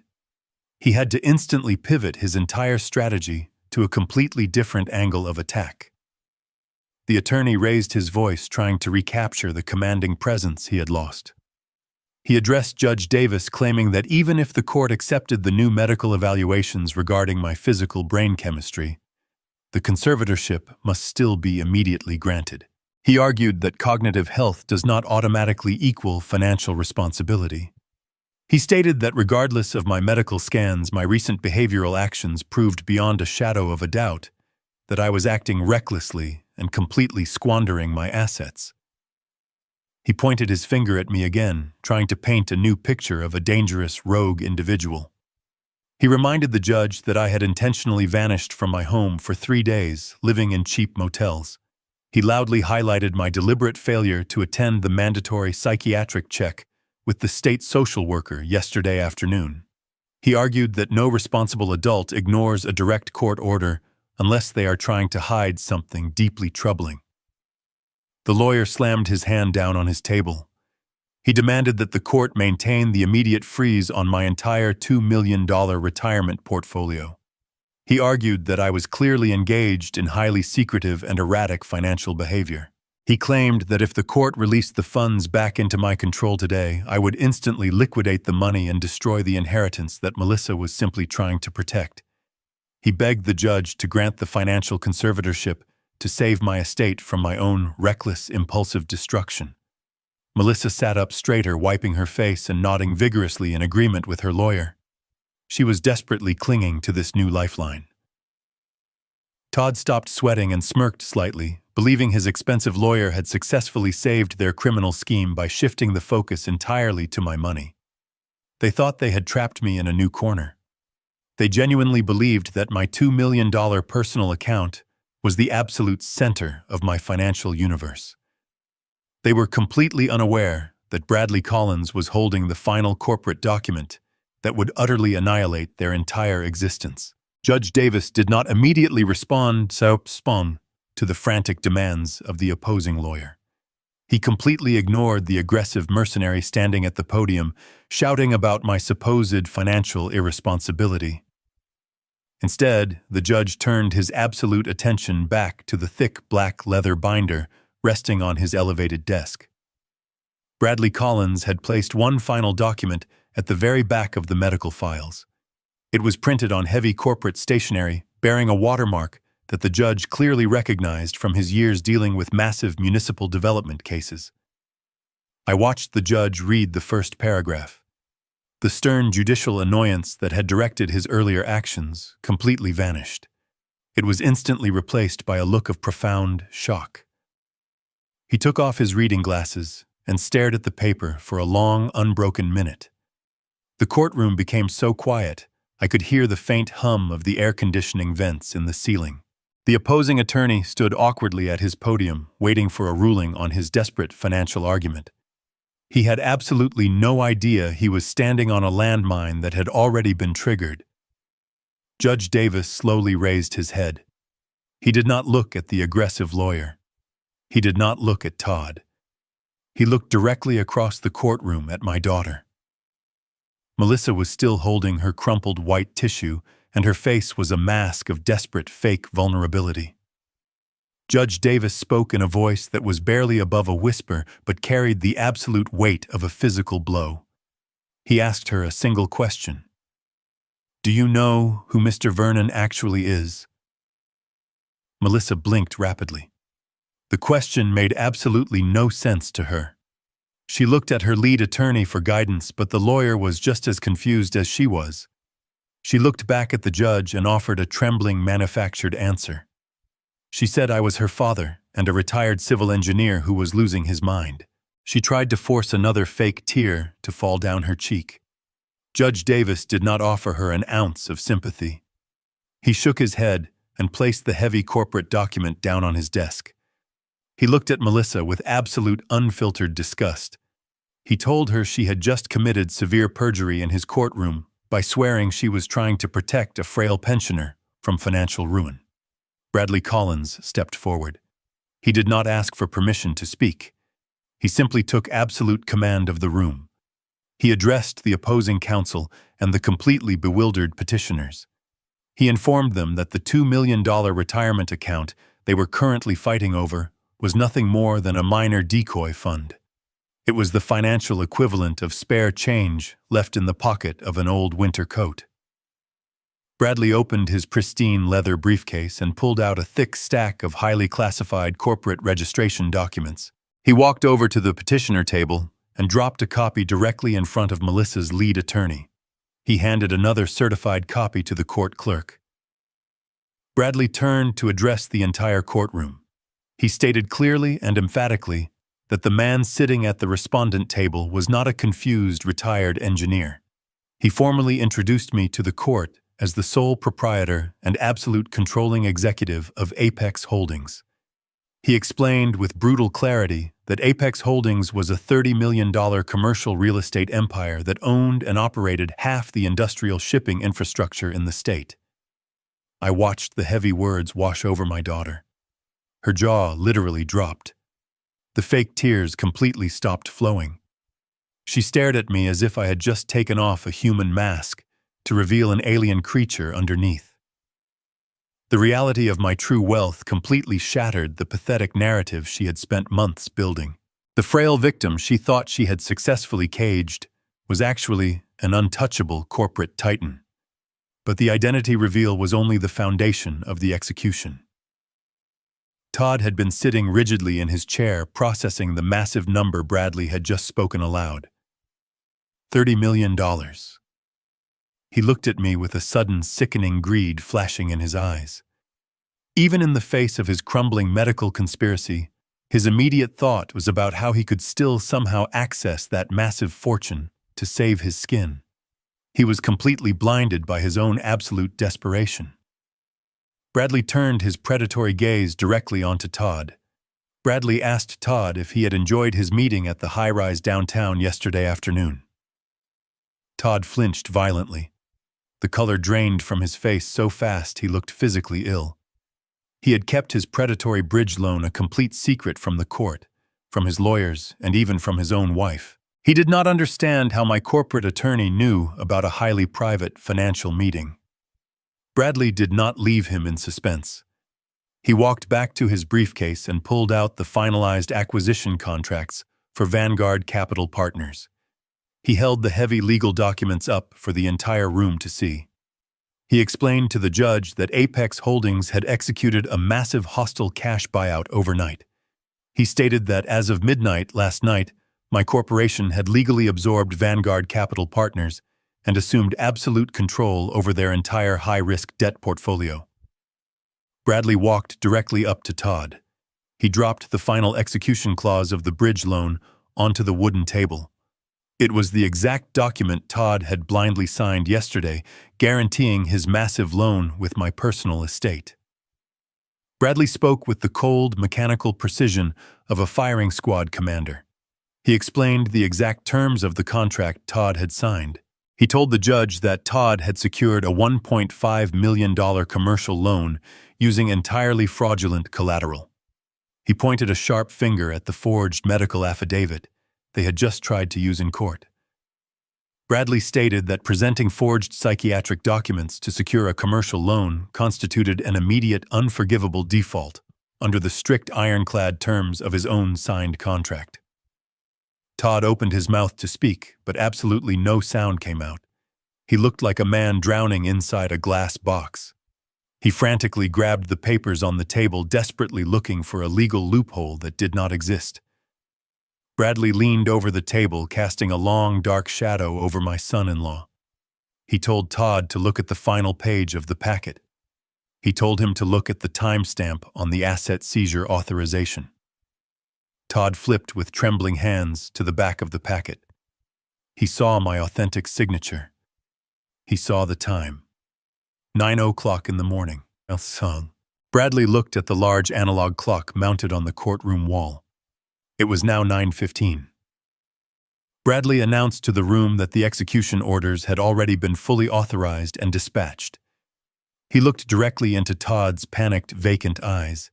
He told him that exactly 15 minutes ago, a private corporate security team had arrived at his upscale suburban mansion. He informed Todd that the custom locks on his front door had already been drilled out and completely replaced. He told him that his expensive leased luxury vehicles were currently being loaded onto flatbed tow trucks. He stated with absolute legal certainty that Todd's logistics company bank accounts had been completely drained and frozen by Apex Holdings to satisfy the immediate massive default penalty. The lead mercenary attorney was staring at the corporate documents in absolute horror. He was a highly experienced financial lawyer, and he immediately understood the lethal mathematical perfection of the trap. He slowly backed away from the petitioner table, creating physical distance between himself and his clients, as if they were carrying a highly contagious disease. He realized in an instant that they had absolutely no money left to pay his exorbitant legal fees. He realized he had just presented forged medical documents to a federal judge on behalf of completely bankrupt criminals.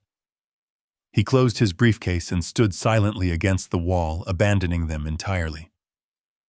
Bradley turned back to Judge Davis to deliver the final concluding strike. He stated that as of this exact minute, Todd was instantly, completely, and legally bankrupt. He possessed no home, no cars, no company, and absolutely no liquid capital. He had mortgaged his entire physical existence to escape a federal prison sentence, and he had unknowingly handed the master key directly to the man he was trying to legally murder. Melissa let out a raw, guttural scream. It was not a theatrical sob designed to manipulate the judge.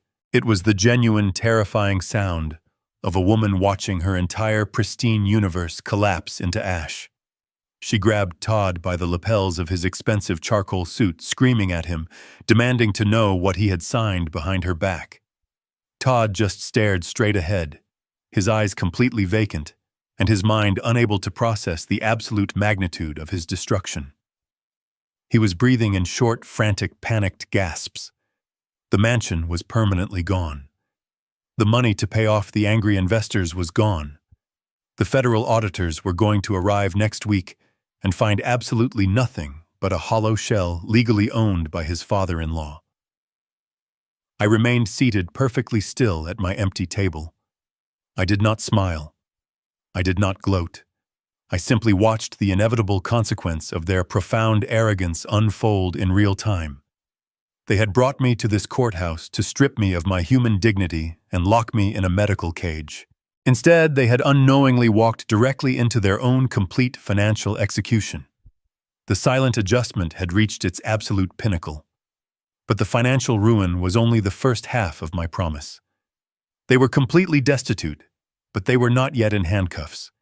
It was time to introduce the criminal evidence and finish the demolition permanently. The greatest lesson I learned from this entire ordeal is that blood does not guarantee loyalty, and silence should never be mistaken for weakness. We spend our lives building fortresses to protect our children from the harsh world, completely forgetting that sometimes the most dangerous predators are the ones we invite to our own dinner tables. True family is defined by absolute mutual respect, not simply by shared genetics. When those you love choose absolute greed over your basic humanity, you must have the courage to strike back with cold precision. Never allow your past sacrifices to become the weapons they use to build your permanent cage. If you believe in fighting back against arrogant betrayal, hit the subscribe button and let me know in the comments how you would have handled this situation.